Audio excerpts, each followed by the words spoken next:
give you a bunch of ideas. You should do this, you should do this, you should do this. And that's great. But I want to move from ideas to tactics. So by the time this lecture is done today, I don't want to just have a bunch of anecdotes and stories and things you can do. I want you all to have like a checklist of ways that you can get to working actor at the very quickest of a year.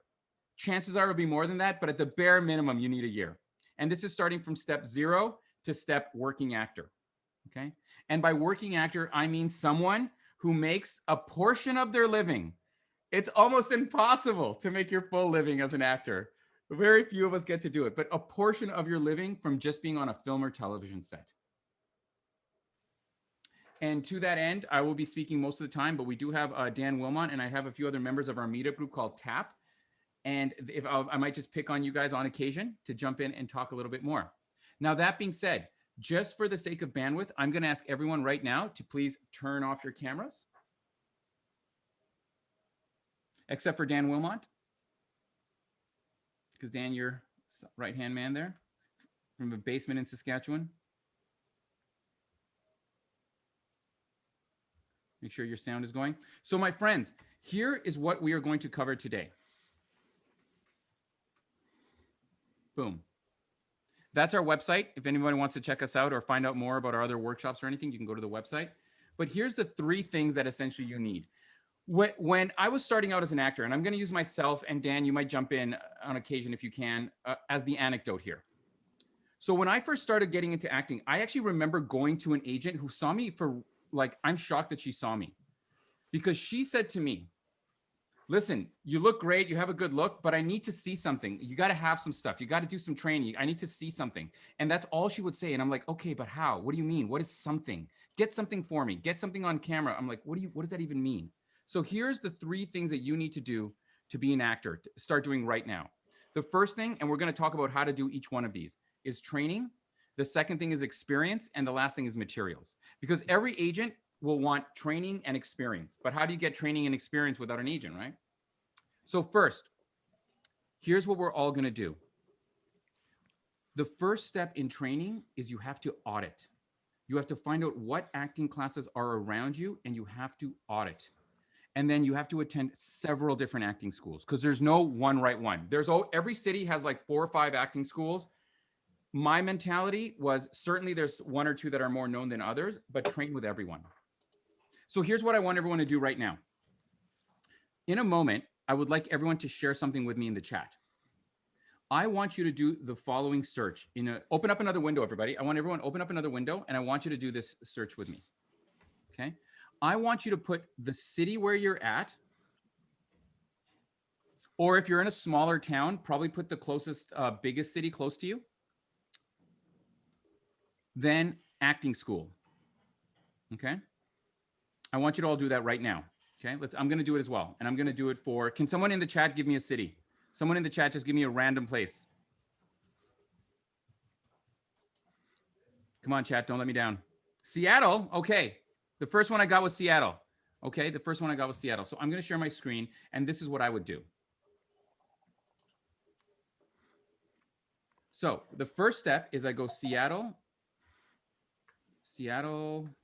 acting classes. And then for adults, sure.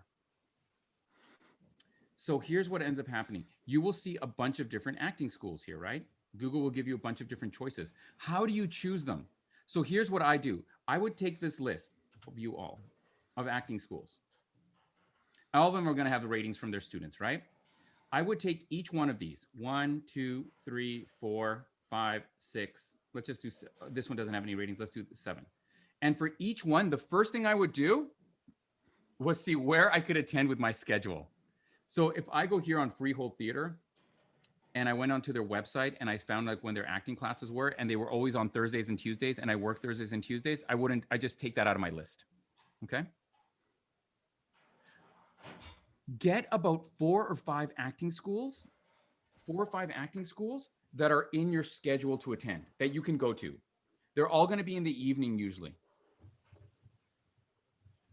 Go and attend. Once you have that list, here's what you do. You contact each one of those schools and you say, I would like to go and audit your classes. Does anyone here know what an audit is? In the chat, do you guys know what an audit is? No? No. No problem. Auditing is when you attend a class. You want it now? Oop, let me just mute everybody here. Can they hear you? Yes. You can hear you. I just did. Perfect. Okay, thank you. So, yes, exactly, Michael. Auditing is when you attend a class, but you don't participate in it. You just watch it. When I started out acting, I started out in Vancouver, British Columbia, Canada. And I went to about 6 different acting schools that were all open on Tuesday nights, because Tuesday nights was the night that I could do it. I audited all 6 and I signed up for one of them. But then I did a 6-week program with one of them. And then I went to one of the other ones and did a 6-week program with them. And then I went to the third one and did a 6-week program with them. The reason you audit is so you get a sense of what the teacher is like and if you like that teacher, if you like their style, if you think you can learn from them. Most people will just pick an acting school, audit, and join that class. Audit several, my friends, and attend several acting schools. That is my advice. Dan Wilmot, anything to add to that? No, I think that's great. The other thing I would add to that, and that's slightly different, is a way to practice, which we'll be talking about later with Yes. TAP and that type of thing. And this is, you and I have had this discussion before, is community theater. Yes, so sorry. I never do community theater, but Dan's a big fan of it. You're right. Yeah, because there's not a lot of pressure on it. You can start off very, very small roles and slowly work your way up. And it also helps you get involved in the community and start networking right off the get-go. That's the only thing I'll add at this point. I think that's a very good point, and a really good idea, especially when you're in the smaller locations. If you're in smaller towns, they will always have more community theater than film and television. Yeah. And there's always community theater. And that's another great place to get like training and experience. Thank you. The next step, and by the way, remember that I said this is like a year-long plan. When I was starting to become an actor, the first thing, I took training for a good solid 2 years. And I did it for a couple of reasons. Number one is because when you don't have any experience, whether or not an agent will take you, whether or not a casting director will see you without experience, is based on your training. So my training was twofold. One, I wanted to train with teachers that I really liked, but two, I wanted to train with teachers that were well respected in my city. So that way the casting director and the agents look at this and be like, oh, you trained with so-and-so. Okay, he usually does good work. Because if they can know the agent, if they know the teacher, that also helps.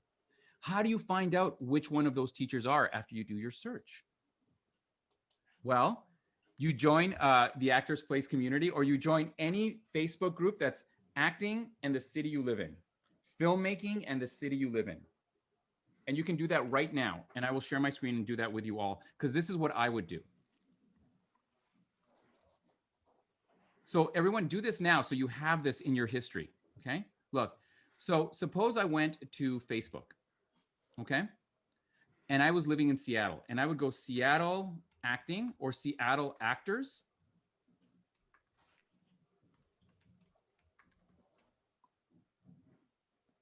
Seattle Film Extras, Film Crew, Actors of Seattle. I would join each one of these groups and then I'd make a post and I would say, hey, can anyone recommend any good acting teachers? And then you see which ones keep popping up, who recommends, because you'll see a couple of names that keep repeating, especially if you join multiple groups. Then you take that list and compare it to the list of people who you can do on the days that you're available. And then you find good acting teachers. That being said, my friends, notice that, and I think someone brought this up, how do you know a teacher's a good fit? Sometimes the best acting teachers in town, you might not like or fit well with. That's why I said my strategy was twofold. Teachers that I really respected, I thought I could learn from, and teachers that I thought were well known. And I took classes with all of them. And everyone, you will see, I'm going to share something with all of you. I forgot to do this earlier. Can everyone please click on this link?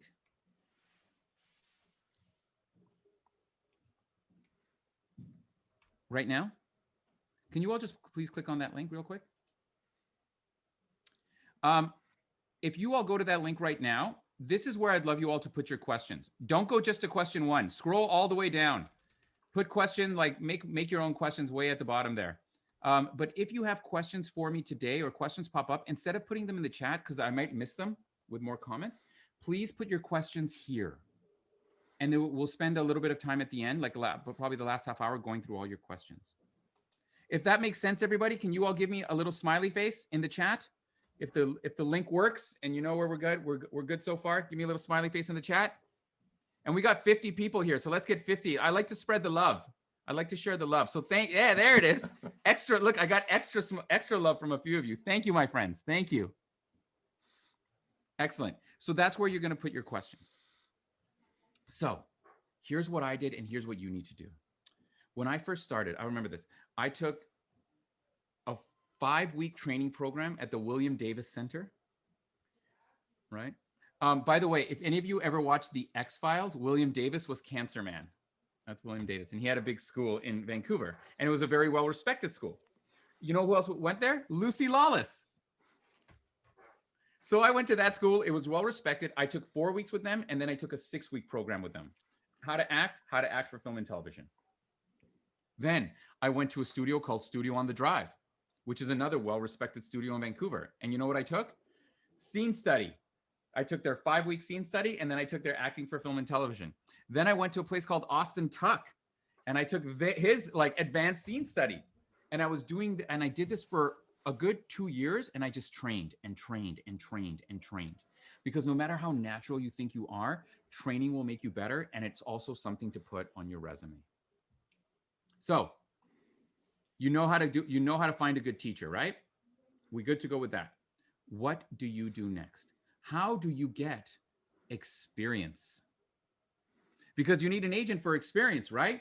Here is what I did, and here's what I recommend all of you do. And we're going to do this again right now. So I'd like all of you to do this for me, okay? First thing that I did in Vancouver was I went to, we have a website in Vancouver that's called the Vancouver Actors Guide that I would highly recommend you all go to because it's a great resource, even if you're not from Vancouver. But what I did was this, and we're all going to do this right now. Can everyone do this for me? Open up a web page, okay? Open up a web page. We got the web page for the acting schools. We got the web page for Facebook, right? Now we're going to open up another web page. And you go like this. You put the place you live in, and you go film school. Or I would do film school and then film program. Seattle Film Institute, the film school, Film Connection Film Institute.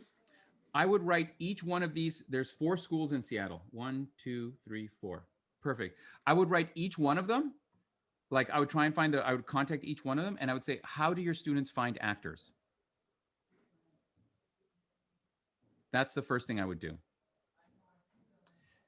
Because a lot of these film programs, the way the students get their marks is they make commercials and they make short films. And when I started out, there was like 3 schools in Vancouver. There was Vancouver Film School, BCIT Film Program, and like Capilano College Film Program. And every day I would check the Facebook group because almost all of them had like casting or auditioning things in their Facebook groups. Or because I contacted the schools, they told me how to get my name to the students. They told me, here's how the students find actors. Here's where you go. So every day I was auditioning for like, if it said like 65-year-old grandmother from Wyoming, I was like, I'm going to submit. In the professional world, that's a no-no. In the amateur world, you never know.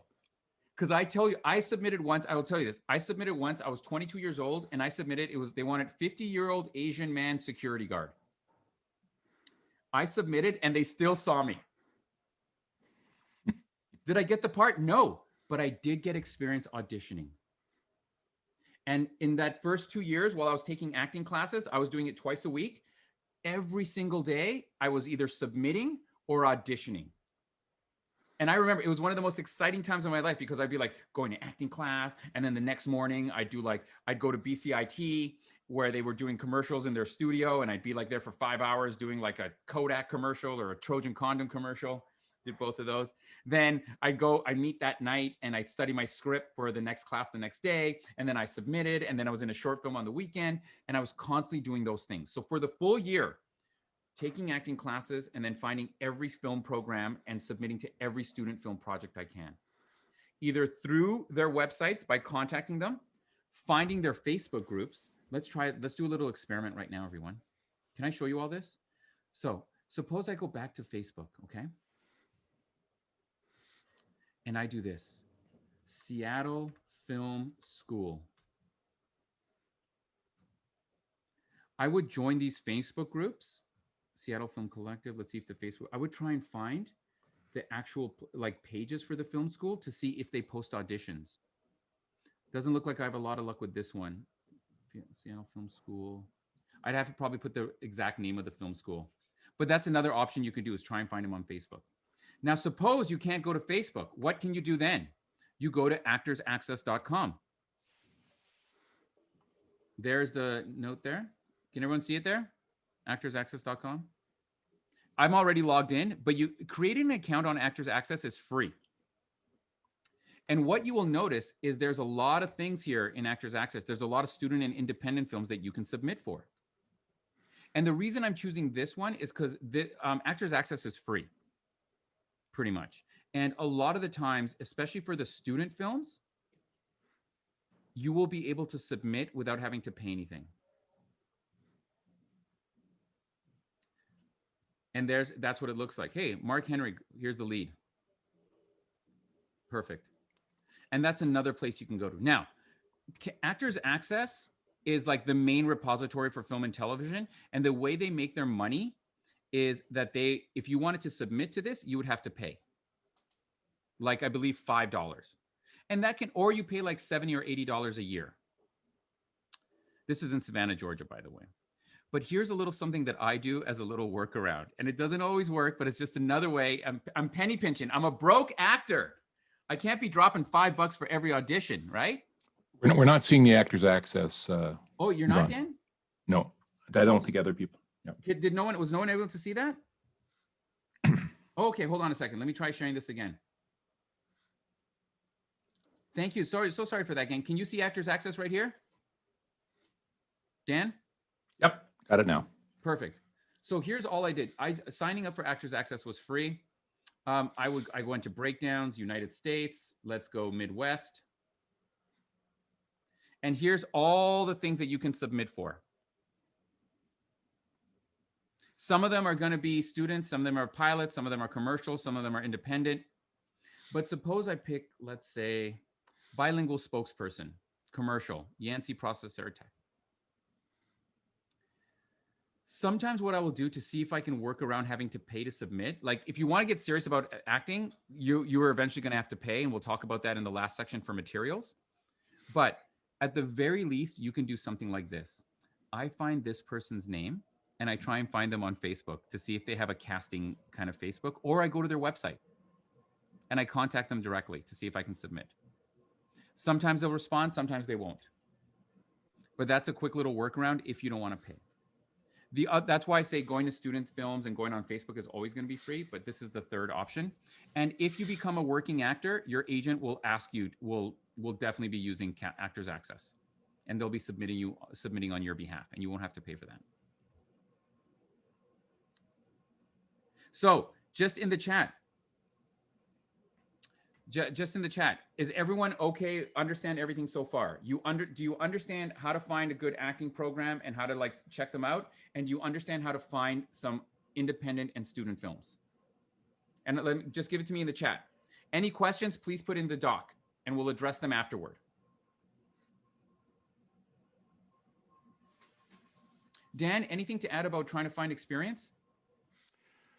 No, I think that's great. I mean, that's one of the misunderstood and least tried is using student films. And the thing is understand that a lot of these students have very busy schedules, and if they like you at some point, they will use you again and again and again, and you're going to get more and more experience. And the other thing about student films is that someday they're going to graduate.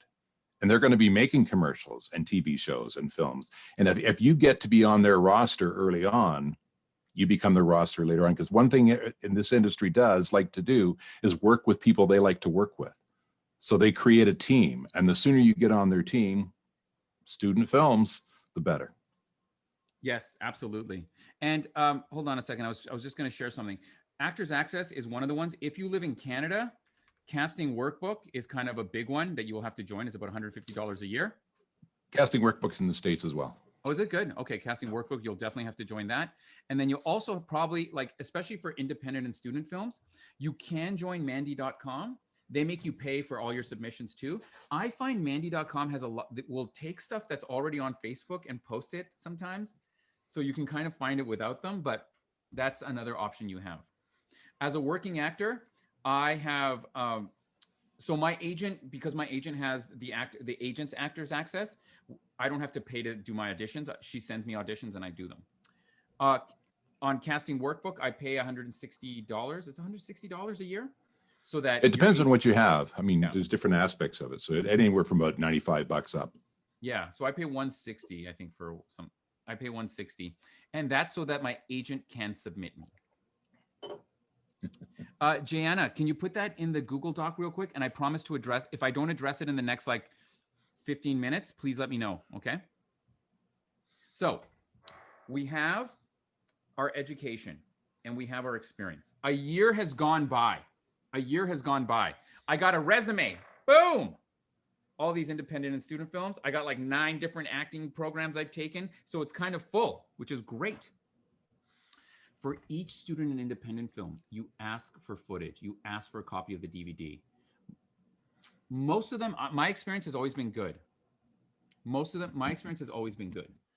A lot of people have done independent films and then they never get a copy of their footage. Until they want you for another film. Until they want you for another film. And I will be honest with you, Dan, you're right, Dan, because when I was going to BCIT, I got like the first 2 parts I got was with the same kind of student cohort the same year. They were in a 2-year program. Those guys kept me busy for 2 years. Because they're like, hey, Vaughn, listen, we got to film some stuff. Can you just come? We don't have time for auditions. I was like, yes, I can. Yes, I can. Yeah. So you have all these other things, but an agent wants to see something. Like that agent, show me something. Can you show me something? Which means headshots and a demo reel. Now, can everyone do me a favor right now, real quick? I'm going to ask everyone to do this. There's people from all over North America here. Gang, can you open up another Facebook page? Sorry, another window. Here's what I want you to do. I want you to do a search for your city, okay? And instead of film school, put photography school. Okay, now, after you do that, open up another window. I'm going to do this too. Hold on, I'm going to do this too. So here you are. I put Seattle Photography School. Spelled that wrong, but you get the point. Okay. Now, I want you all to open up a second tab. Okay. And in this second tab, I want you to put your city and headshots. And let's find out how expensive. Can everyone do this for me in the chat? How much does a headshot session cost? Try and find someone's website and see if you can find a price for me. Real quick, just go. Right now, headshot pricing. Let's see what these guys are. $250. Headshot session is $250 US, plus $75 for each final image. So just for their time, they want $250, and if I want one headshot, it's going to be $325. What did you all find? And to be honest, that's actually not that bad. It's pretty good. That's not that bad at all. Can everyone do me a favor real quick in the comments? How expensive is it in your location? Go. And when you're ready, just put it in the chat for me. Dan, when was the last time you got headshots? Let's see. Professionally, about 7 years ago, and then I've had some of our tap people do them over the last 3 or 4 years. But I've had them every year. As soon as my face changes, or I have a different look. Mm-hmm. Yeah, yeah. I usually get usually for me like every 2 years or so, I try and get headshots if I have to. Usually, every time I get a new agent, they want me to get new headshots anyway. Every time I get a new haircut, I got to get a new headshot. Hair has always been an issue. COVID shots. COVID shots. So gang, do you see from the things that headshots can be kind of expensive, right? Now, here's the thing. Here's the thing that people don't realize about headshots. When you first go for headshots, you have no idea what you're supposed to do because you don't have any experience. So spending $300 or $400 on and like just being like, I hope it's going to turn out okay, is a risk. So when I was starting out, before I was ready to like really spend a lot of money, these are all my quick tips, right? When I was starting out, I went to my city and I found photography schools and I wrote each one of the photography schools and I said, hey, how do your students find subjects for their photography? Can I make a post somewhere? I went to Seattle Photography Meetup. Photography groups in Seattle. I contacted these groups like, hey, I'm not really a model, but I'd like to get some experience in front of the camera. Seattle Area Photoshop User Group. I contacted all these guys. You know, you want to be, of course, do your due diligence, make sure, especially if you're like a woman, make sure that, you know, you go with a friend and everything like that. But for 2 years, I had, gosh, maybe like 15 or 16 photography sessions. And maybe about 4 or 5 of them gave me footage that I could use as headshots. And it was free. And I used that while I was an amateur. Before I got an agent and was professional, I used these pictures as my headshots. And the best part about it was not just that I had headshots. My friends, I had experience in front of a still camera. Let me give you an example. Hold on. I'm going to pick someone at random here. Let me pick. Actually, you know what? Ahuse, you just jumped in here. Ahuse, turn on your camera and microphone. I'm going to put you on the spot.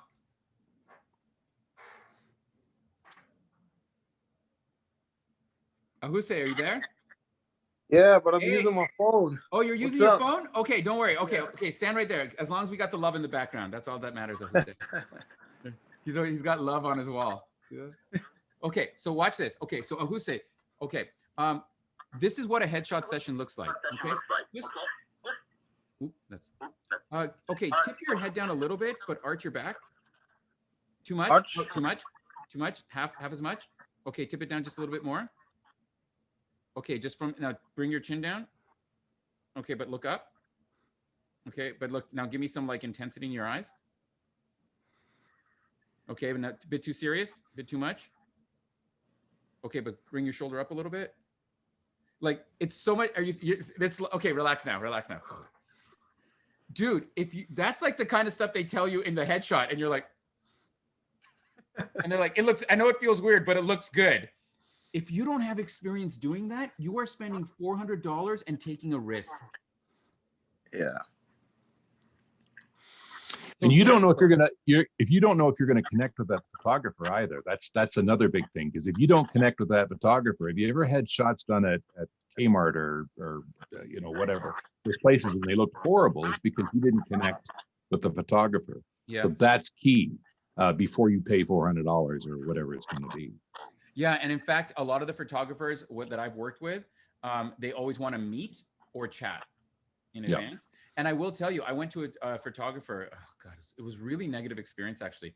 It cost me $560 to be with this guy. This guy works with like all these famous celebrities here in Toronto, but he sort of acts like he's doing you a favor. Oh, Ahuse, you're all done. You're good to go, homie. That's it. I just wanted to use you as an example. You're good. A little applause for Ahuse.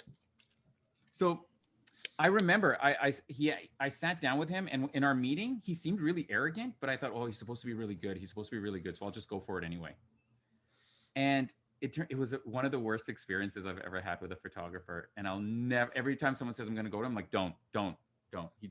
I've never been slapped by a photographer. He kept slapping me in the chest. He almost got into a bike because there was a bicyclist on the sidewalk and he purposely was trying to bump into him. And I'm like, dude, what are you doing right now? So always meet your photographers. And even though you have a meeting, if you're not vibing with them, don't do it. It's a lot of money. It is a lot of money. But now you have a strategy for a low cost way as you're getting started. Inevitably, before you get your agent, you will have to pay for good headshots. You will. It's just part of the game. You'll have to pay for actors for a casting workbook. You'll have to pay for headshots. It's part of the game. But until then, until you get this resume built so you can go to agents, save yourself some money and build the experience. Because they're learning too. When you go to these photography schools, they are learning too. So it becomes more of a collaborative affair. And the thing is, when you're doing headshots, it needs to be collaborative. And many of us, when we first starting out, we don't have the confidence to take control of our shots. So our shots tend to become internal, and that creates deadness in your eyes, and you want your eyes to be alive. What we used to do, now before I met Yvonne, and he told me about this, the photo school thing, which I never even thought of it. It's brilliant. What we used to do is we used to get together and take each headshots of each other with you can do it with your phone now with cameras. And we would sit there and try different things, and you can see what works and what doesn't work, which is still a good idea to try out, because the thing is, you want to start getting comfortable in front of a camera. When somebody throws a camera up, it's like, you don't want to be panicked. You want to start getting confident and comfortable so that when you're on camera, and this works for film, television, but it also works for your headshots, you want to be able to be yourself in a real situation, in a real place, having a real experience. And that's what you want the camera to capture. So the more you practice being on camera, the better. So having a little headshot party where you get 3 or 4 friends together and you just take pictures of each other and try, what if I do this? Oh no, try this one, and see what works. Look at them after, because it's all digital anyway. You're not paying anything for film. Let those happen, and you can say, oh, when I did this happened, and when I did this happened. And you want to have a sense of play. And you want that with your headshots as well. So working with these guys and gals at these schools, it becomes a real collaboration, and it gives you a chance to try things out that maybe you've been trying at home. And you might even come up with a headshot that you love and actually works beautifully for you, because a lot of the pressure's off. I love it's true. And like, it's all about getting that experience so you can get comfortable in front of the camera. The independent films, oh, dude, when I still remember this, actually, Corinne and Heike, Dan, you know Corinne and Heike? Mm-hmm. Oh yeah. Vancouver, Corinne and Heike are like Myers Brandstatter casting directors. The way a lot of the markets outside of Los Angeles work is that within Los Angeles, there's a lot of casting directors. There's tons of casting. But if you go to Atlanta, or if you go to Toronto or New York, I'm not sure about New York, but I know for Atlanta for sure and Toronto for sure, there's probably like 4 casting directors that handle like 90% of all the work. Vancouver, Hollywood North is exactly that way. And Corinne and Heike were like, between just that studio, I would say like at the time, like 60% of all the work in Vancouver was there. I was so nervous when I went to this was the first time, it was for Planet of the Apes. I'll never forget. It was Planet of the Apes. And the line was, I think we're going to need a bigger net. Because I was supposed to be like a stray dog, like what is it called? The pound guy, the person who takes the stray dogs. Dog catcher. Dog catcher. Did you really see? You might have missed me. If you blinked, I was in that movie, but you might have missed me. So anyway, I remember being really nervous, but here's the thing. Before I walked into that audition room with Corinne and Heike, these big casting directors, and they were lovely, by the way, I had spent 2 years, hundreds of auditions for film, independent films, student films. I had gone to people's houses. I'd done auditions outside. I'd gone to like the film schools in their like professional rooms. So although I was nervous, it wasn't new, because I had built this calluses, because for 2 years, I was constantly auditioning. And that experience really helped me. Oh, there's a robust chat. Where are you? We're going to look for you, brother. No, I was, there's a part in the first movie where James Franco walks into the place of like, what's going on here? And it's like, we're doing stage 3 trials on the specimens. And he's like, I didn't authorize that. And I just like, I don't know. That was me. I'm wearing a mask and a thing and everything. It was great. It was hilarious. All right, moving on. Where are we so far? Whoops, my sound. Okay, where are we so far? We have spent a year minimum. I'm telling you 2 years, but it's up to you, you know. In that year, you've taken, for the whole 52 weeks, you've been taking acting classes at least once a week. You've been auditioning as often as possible, and you've done maybe like 10 student films. So you have enough for a demo reel. You've met 7 student photographers. So you have 7 like shots, 7 different people taking pictures of your face. Maybe they wanted to do some stuff where you're running. You're like, cool, but can we do some headshots at the end? And they're like, cool, done. That's what I always did. Whatever you want to do, but then some headshots at the end, please. Boom, done. You have materials. One last thing that I would recommend, and this is really hard, and it's why I started this group, is especially because when I was doing my acting programs, acting is a solitary world. And so, you know, how Dan was saying he had a bunch of friends that take pictures of each other. Finding 5 or 6 friends that are as committed as you are is super hard. Every acting program I did, I'd be like, hey, does anyone want to get together and just run lines, just rehearse or do scenes? And everyone was like, yeah. I'm like, cool. Who wants to do it tomorrow?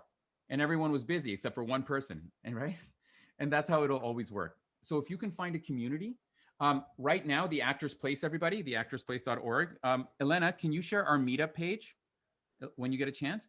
We run weekly virtual acting practices, not class. We don't teach acting. We practice it. They're fast paced. Everyone works in breakout rooms. You come back, you perform, you get a different exercise, a different scene, you work, you come back, you perform. And that's how we created a community. If you can do that in your first year, because if you only do acting class once a week, you're not learning 6 days of the week. If you do your acting class once a week or twice a week, that's what I was going to 2 different classes. And I would meet up with people 2 other times a week. And then I'd spend the rest of the time rehearsing. I was acting every day. So that year has passed and you are ready. You're ready for an agent. You're ready. You got your resume, baby. You got some decent looking shots. You know, they're not super pro, but they look good. They're decent. They show your face. You got a demo reel. You got all this training. I'm going to interject one more thing on the headshots. Make sure those pictures look like you, not how you want to look, that they look like you. Thank you, Dan. So important. I actually got into an argument with the photographer once because he kept trying to make me look like a sexy model. And I'm like, dude, I am not going to play the leading role sexy man. I'm just not. Like, it's not my look. I wanted some looks like, I wanted some looks where I look tired and out of shape. Because that was a part I was playing. You know, I wanted a bunch of looks. Like I have a look where I think, Dan, you've seen it, where I look like a thug. I have a goatee, I'm tatted up and everything like that. I'll share it with some of you guys if you want. Okay. So I just want to highlight it because I think a lot of people like you. A lot of people get confused because normally when you go get your photos done, you're getting a portrait, which is you on a very good day, or the way you do a selfie for Facebook. It's you on a very good day. Headshots are not that. It's what you can get. If you walk in and don't look like your headshot, you're going to be disregarded right away. Absolutely. Absolutely. And thank you for that. And you know what? If you guys want, please send me an email. And if you want to have a session that's all about headshots, I will find photographers. We'll do a shot all about how you can find your best headshots. How does that sound? Cool to everybody? Yeah. I'll try and find my thug picture while we're doing the Q&A if you guys want to see it. I'll try and find a few of them. I've played more Latino gangbangers than you guys can imagine. I've played so many. I'll see if I can find some shots for you, okay? And he usually gets beaten up too. And I always get beaten up. I have been shot like 6 times. I've been thrown over a bar. I've been eaten by vampires. I've done it all, baby. Okay, so now we're ready for our agent. How do you find one? That's the next thing we're going to talk about. That's the last part of the game. You have your training, your experience, and your materials. Who do you show those things to? First thing I will say, and this is not always the case, my friends, but it is, I would say, Dan, you can give me your feedback on this. I would say it's true 95% of the time. Okay. There is no such thing as acting modeling agencies. There's no such thing as agents who are just dying for people. Most agents will do everything they can to discourage you from sending them things. Okay. The acting industry and the modeling industry are completely different. Usually acting modeling agencies are just more so you do like marketing stuff, the people on the street giving away samples and that kind of stuff. You got to find a legit talent agent. How do you find legit talent agents? Well, you do like, there's a couple of things we can do. Oh yes. Awesome. So there's a couple of things we can do. Number one, and Dan, I'm going to get you to comment on this as well, but here's what I did. Okay. Here's what I did. Okay. And I'm going to share this all with you. Let's do this together. Oh, by the way, here, I'll share this with everyone. There, that's me. That's me in one of my old headshots. Back in the day. All right. So now if I leave this picture behind, I know, right, Dan? Good old days. So I went like this. I went my city, Seattle, talent agent or talent agency. Okay. Again, you have to make a directory. Just like with the acting programs, you have to make a directory because you'll see there's a bunch of different talent agencies. But how do you know which ones of them are legit? How do you know which one of them are for you? Also, look, models and actors, probably not. I'm just going to say probably I wouldn't go for that. I would try and find like legit Powers model agency. That's not what we want. We got to find legit. MAM talent. That's probably one. Let's just click on them real quick. We find legit agents. Okay. First step is you make a directory of all the agencies. You get all their websites because they all have different criteria. Some agents, okay, are going to want you to send something in the mail. Some agents are like, please email me a demo reel. Some agents say like, I don't want a demo reel. All I want is whatever, become talent. Let's see what these guys have. Sorry, their website's just very slow. Okay, apply. Complete the application form. Oh, and an interview, really? So these guys have different criteria. One of the things I found in the States, more so than Canada, although it has happened on occasion, is particularly in Los Angeles, if you're a new talent, they will ask you to audition, especially if you don't have a lot of criteria on video or whatever. They will ask you to come in and audition. Now, a lot of the talent agents in the States, particularly in Los Angeles, the one I have the most experience with, is they have a commercial and then they have what they call a theatrical. Theatrical is film and television, commercial is commercial. Where they make their money, even the big ones, is on commercials. That's where they make most of their money. So what they will probably have you do is read a couple of commercials and a scene.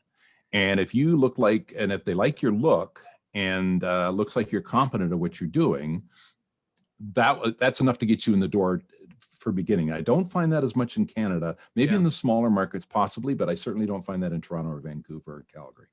No, in Toronto, Vancouver, the agents are like, there's film and television agents, and then there's other people that do commercials and stuff like that. There's agents that do one or the other, but they don't tend to mix very much.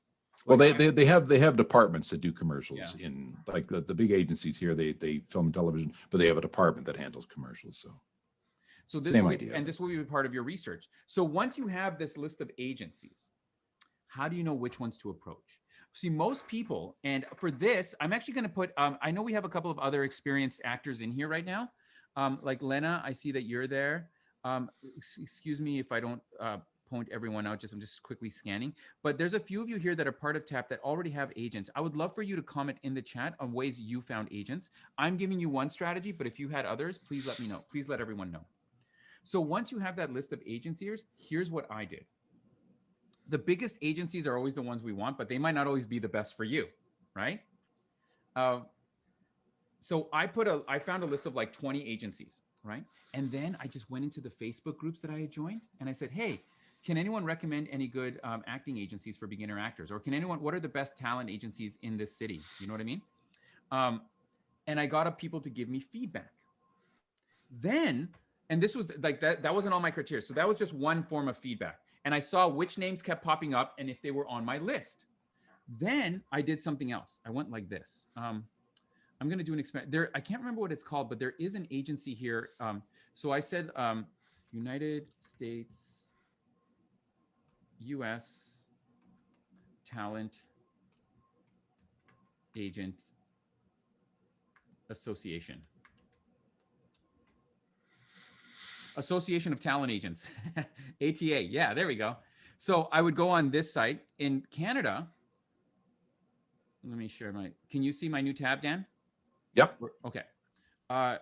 There's TAMAC. And both these associations are associations of casting directors and managers. Okay. And the reason they're an association is that they agree to certain terms of working, certain contract conditions and everything like that. So they're kind of seen, because they're part of this association, they can be seen as a more legitimate kind of upfront agency. Same thing with this. Like, you know, when I had my list of all my 20 agents, and then I saw the ones that people said were really good, basically it was almost the exact same list in the TAMAC group. And that's how I knew, okay, these agencies are really good, and these ones I should pursue. And that's the one, Talent Association of Talent Agents. And don't just settle for this one website, right? Look it through, find those agencies. I think in America, that's the biggest one. And then TAMAC, boom. You can also, talentmanagers.org, you can do that. In America, finding an agent, you also need to find a manager. Dan, which one did you find first? I did agents. I didn't do a manager in the States. I worked as my own manager down there. I don't know that that's necessarily the smartest way, but for the 4 years I was down there, it worked out for me because I had two agents in Canada who both also operated as managers. So Nice. Yeah. Overkill. The Canadian market doesn't really have managers. We don't really do managers here. Your agent does everything. They take 15%. That's the standard in Canada. In America, I think that agents take 10%, but then you also usually have a manager that you give 10% to or something. No, they're 15%. Managers are 15%. Agents are 10%. And you can see very quickly how your $1,200 day player rate for being cashier person saying anything else, you're like, I just made a G. Well, no, you didn't. Because the union will take a cut, your talent agent and your manager will take a cut. Everybody gets a cut, baby. It's part of the reasons why acting is a hard life. Now, the last strategy that I will give you, and I don't have, Dan, do you have IMDb Pro available right now? Yeah, I can Like, get could that. you pop it open and share screen in a minute? Yep. Here's the other thing I would do. I'm going to find a talent agent. This is the last thing. And you have to pay for IMDb Pro, so you can try and find a friend who has it. But suppose I'm here and I go, I'm just going to do TAMAC, and I'm going to find an agent here, members. Toronto. I'm going to say Fountainhead, okay? And I'm going to say Julia Fontaine. Agent programming, agent assistant, agent programming, agent programming. Yeah, let's just do this one. Can we do Alex Kazman? Kazman? What I would do is I would go in IMDb Pro and I would find this person. Okay. Let me know when you're there, Dan. And then what I do is this. I find this person, so I see who they have in their roster because IMDb Pro will tell me that, and I'll see if those people are working.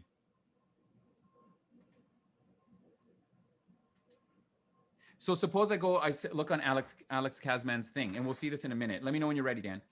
And I see that, if you find someone else, if you want, any casting director, any talent agent will do.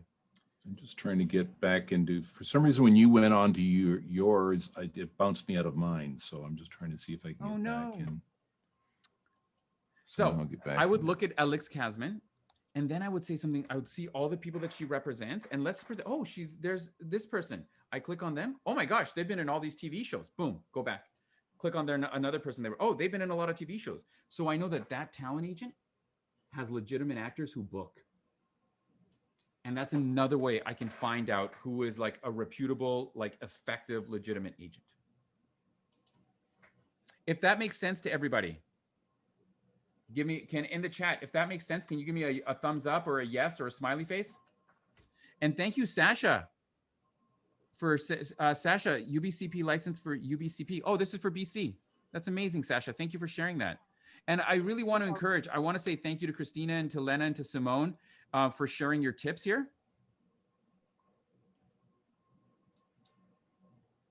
And if anyone else has other resources, let's use this time to share them in the chat. All that being said, I want to tell you my personal experience. And Dan, are you ready? You got something? It's not working?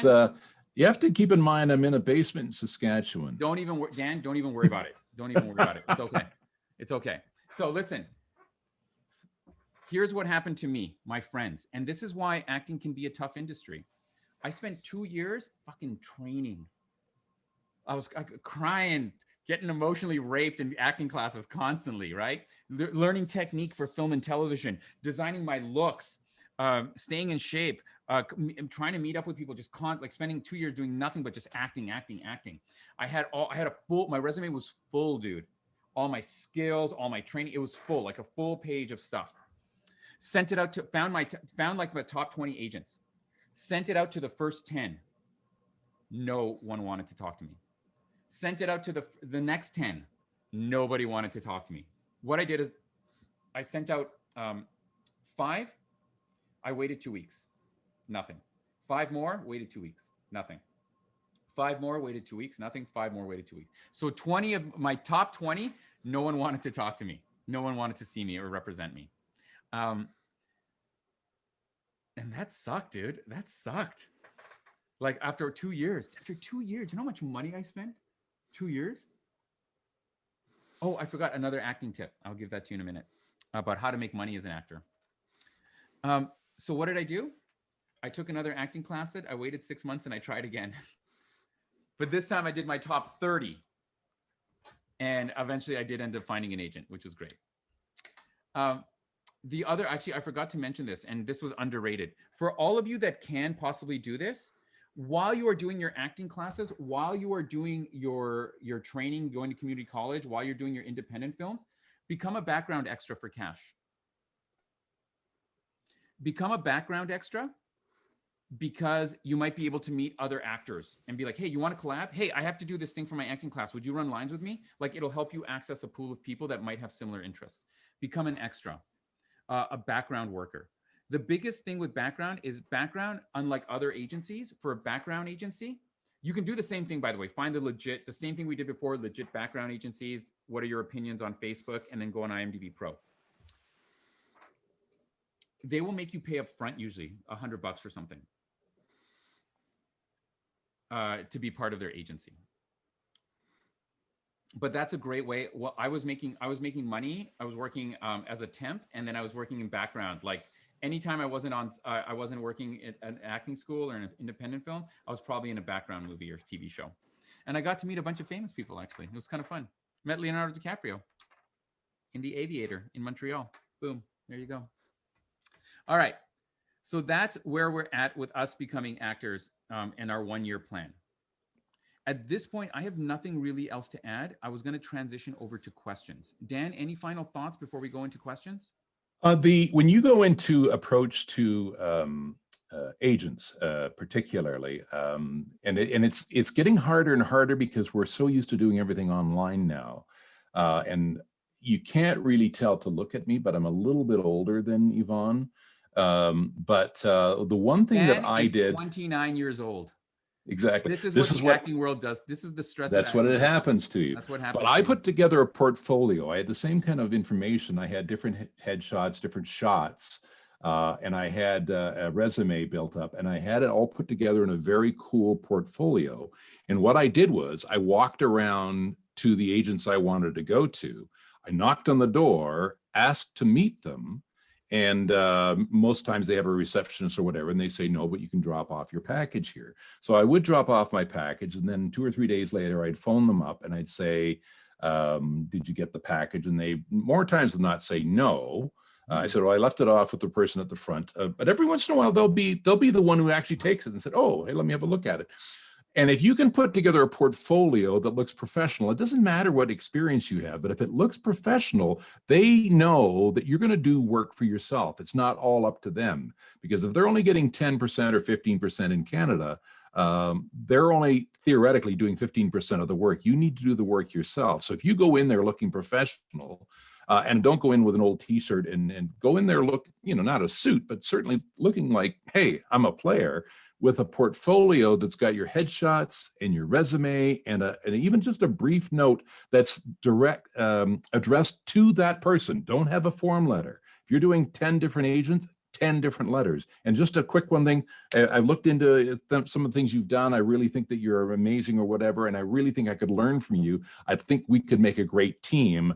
Love to talk to you further, and just keep it that simple, but drop them off in person. And I know with online, it's a lot safer because they can't see you and you don't get rejection up front. But I'll tell you, I found that worked far, far better than just dropping them off and leaving them and waiting to hear from them, because you're not going to. Because I mean, how many do they get in a week or a month? Also, don't be afraid to call them up and say, listen, I am new to this. I've been working on this, is all the things. I really respect your record and the background that you have. I'd love to be able to pick your brain for 5 minutes just to find out the best way for me to get into the industry and find out about agents. That way, they're not going to say, I think you suck, you can't come in. They're giving you advice on how to help you. Most agents will do that. They just don't want to tell you no. They don't want to say, no, you know what? You look like crap and you're not a very good actor. They don't want to say that to anybody. So that's why they don't want to see you. But if you've got a portfolio with you and say, listen, I've been working on this for 2 years. I just want to get some pointers. I've understand that you've done this, and the other thing. And I really respect what you've done. Just like to get some pointers on what I need to work for. And now they've got a vested interest in your career, and they'll remember you, even if they don't take you right now. Yeah, that's a great idea. And I actually, the very first agent I ever talked to was the one who says, like, I can't hire you because you have nothing, you have no training or experience. But she did spend 10 minutes talking to me, which was nice. Yeah, and they will remember you. All right. So now what we're going to do is we're actually going to move on to your questions. Okay. So first off, the first question is, and Dan, you can start off with this one, is being part of the union worth it? When you're ready. If you're not ready for the union, it's not worth it. And you will know when it is worth it, because the thing is, if you start paying anywhere from $50 to $250 permit fees to work because it's union work and you're not a union member, that's probably time to start considering joining. But right now it's too expensive, and there's so much non-union work out there that you can do. I mean, even if you're not doing anything, do more student films. Just keep working out, go to TAP, do things like that, and go do more student films. Just keep working, because who they want are people that are working all the time. And that becomes a muscle. You'll learn how to work better. And I will say that the way it worked out with me is that because I was only auditioning for union film and television, every time I booked something, I had to do this union waiver. So for me, because that was all I was doing in booking, it made sense that after I got my 6 credits in a year that I joined the union, because that's what I was. I always believe I think I mean, I did non-union for quite a while, and then when I had to spend, I can't remember how many $1,000s in 1 year to do union work, and I do both voice work as well as on camera. I actually negotiated my way in without having to pay anything, because I'd already paid them more than that on the fees that year. So it was just, I mean, if you're starting to audition for union work and you're getting union work and you're not a union member, that may be join the union. Yeah. Some people will say, no, I got to get into the union so my agent could submit me. If your agent is good and has a good relationship with casting directors will see people who aren't part of the union because they want to see new faces. They want to see new things. And if you're good, then you'll start booking. And that's what happened to me. And if you start looking at Casting Workbook, you'll know that some submissions are reissued because they haven't found the right person yet. And when they haven't found the right person, then they start opening up the category to looking at more people. Yeah. As well. The first 5 or 6 auditions after I got an agent were all for major motion pictures. So I booked one of them. The next thing I booked was a TV show. So of course it made sense. There's people who are struggling with their agents to do non-union commercials and thinking that getting in the union will help, and it won't. Yeah, it's got to be a natural process. It'll happen without you even wanting to do it, because you'll just be booking it already. Yeah, that's a good place to be when you're having that decision. Do I join the union or do I not join the union? I'm working so much not being in the union, but I'm doing this union work and I have to pay this money every single time. That's a good place to be in, because you can go either way and you'll probably do fine. But it's getting to that place. If you're not working as a non-union worker, joining the union is not going to help you. All right. Our next question is, English is my second language. I have acting experience in my country, but here in Toronto, no. I just want to start in small things such as extra. How can I reach out to? I think we've addressed that question. You know how to get the independent films. If anyone in the chat right now is part of a good background agency in Toronto or whatever city you're in, could you post it right now? So then that way, whoever wrote that question will have access to some background agencies. I'd like to add as well that if English is your second language, don't be afraid to be an actor with a bad accent, and don't be afraid to be an actor in your own language in this country. We've got people in TAP who English is their second language, and they work a lot. Yeah. And so don't be afraid just because you're not good at it. I mean, there's so many things out there right now. I think don't hide yourself just because your English isn't great. I mean, I would work on it, keep working on making it better. But if you've got an accent, in fact, I worked with a buddy of mine in the States, and he was Asian descent, 6 foot tall, and he looked Chinese. He was Chinese, but he's, third generation American, didn't have any Chinese whatsoever. And the first thing his coach told him to do, acting coach told him to do, is learn Cantonese, because that's going to get you roles, just because people expect that. So, and they need ethnicity, and they need people who've got an accent. And even if your English is pretty good, don't lose the accent. Keep it in your toolkit, because that can, they're always looking for diversity right now. Right now, diversity is huge. Yeah. The next question, I'll also say this: you need to have, like, if you're anything that is like beigey, you might just want to give them the option. So the amount of time, I mean, half the parts I do are in Spanish or with a Latino accent, and I don't really have it. But I, like, in my normal day-to-day, I don't have it. But I think Dan can attest that, I've been doing a voice work for a video game that I have to do I have to be like all these Cuban accents for. So for a week in advance, I just sounded like I was here. I was just back from Cuba, The next question is, are Mandy and Ebos Canada legit acting boards in Toronto? I would say yes, but a lot of the times they will take stuff from Facebook and put it on their directories as well. So whenever I see something on Mandy or Ebos, I also check on Facebook. Dan? Yeah, and I think as long as you're not spending a lot of money on them, I look at them both. I'm members of both of them, and I look at them, and sometimes they will have seminars and stuff that are great. But I think as long as you're not out a lot of money, they're fine. They're fine. Just like anything else, if the audition looks a little too good to be true, yeah, maybe it is. Lead roles to opposite whoever. No experience necessary. Yeah, why? Yeah. Why would anyone do that? Why? Yeah. Do you have any idea how many talented actors are just like, let me in?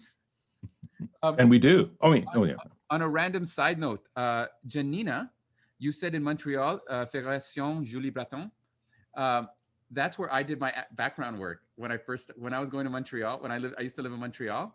And when I was going to university, that was where I did background work. And that's where I actually met Leonardo DiCaprio, because it was on the set of The Aviator that they did at Mel Studios. Sorry, the name just popped in. Like, I remember. I think I paid like $60. They took a random picture of me. Everyone showed up one day, took a random picture. And then like 3 days later, they're like, hey, what are you doing tomorrow? Hey, what are you doing tomorrow? Hey, what are you doing tomorrow? Working all the time. Next question. Would you have a separate agent for commercials and another for film and television? Okay, I'm going to speak to that. I think that normally what will happen, at least in my experience, and Dan, you can speak more to the US experience, is that typically when you're starting out, a lot of like smaller agents will focus on commercials more than anything. And you'll be able to see that when you do your research. Typically, most agents will handle both commercials and film and television. When I was an actor in Vancouver, there were agents that just did commercials and agents that did film and television, and some that did both, but usually it was one or the other. In Toronto, I think the bigger agents don't do that much commercial, but they all still handle it for you. They're not separate people, or they're two people in the same agency. Dan? Yeah, smaller agencies tend to handle everything. Most agencies make their money from commercials and that kind of thing. So when you look at you look at a modeling talent agency, that's generally what a lot of their people go out for, is commercials. And if you see an agency that has 300 people in it, definitely that's probably what they're doing, is commercials or background or both. Mm-hmm. So that's why you have to look, as Yvonne mentioned earlier, just do a little bit of your due diligence. I mean, and you're going to cattle because you don't want to be lost. Like just getting an agent, if it's got 400 people and you never get seen by anybody, it doesn't help you at all. So you want a smaller group. But yeah, so In the States, again, it's the same thing. The smaller agencies will have somebody handling commercial, somebody handling theatrical. In Canada, same thing. You know, I have agents that do both, but also separately. It just, and then I have a voice agent too. So then you start getting into all these, and this is where you get into managers, particularly in the States, is because if you have more than one agent, you need somebody to sort of look after your career. And that's why when I was down there, I had to do my own, because I had 2 agents in Canada and I had 2 in the States, and that didn't include any of the voice agents that I had, which were another 5 of those. So to coordinate all of that, it just wasn't worth my while at that point in time to have a manager. Now, if I became a big star, that would have changed. So I waited till then. So the moral of the story is just get one agent. You don't need a separate commercial person. It doesn't work that way. Your first agent, especially if you only have independent film experience, no matter what they'll probably start throwing you out to commercials just so you get more experience anyway. Yep. Is there a Toronto version of the Vancouver Actors Guide? Man, I'm telling you guys, I want to make the Actors Place this. That's why I'm like really trying to like work on the website a lot. This is the Vancouver Actors Guide. It was this free resource where every independent and student film would post stuff. All the agents were there.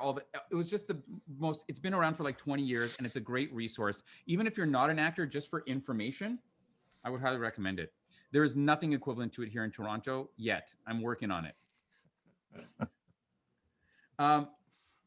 In this COVID era, do agents still want a real photographic print of your headshot, or do they want a digital version?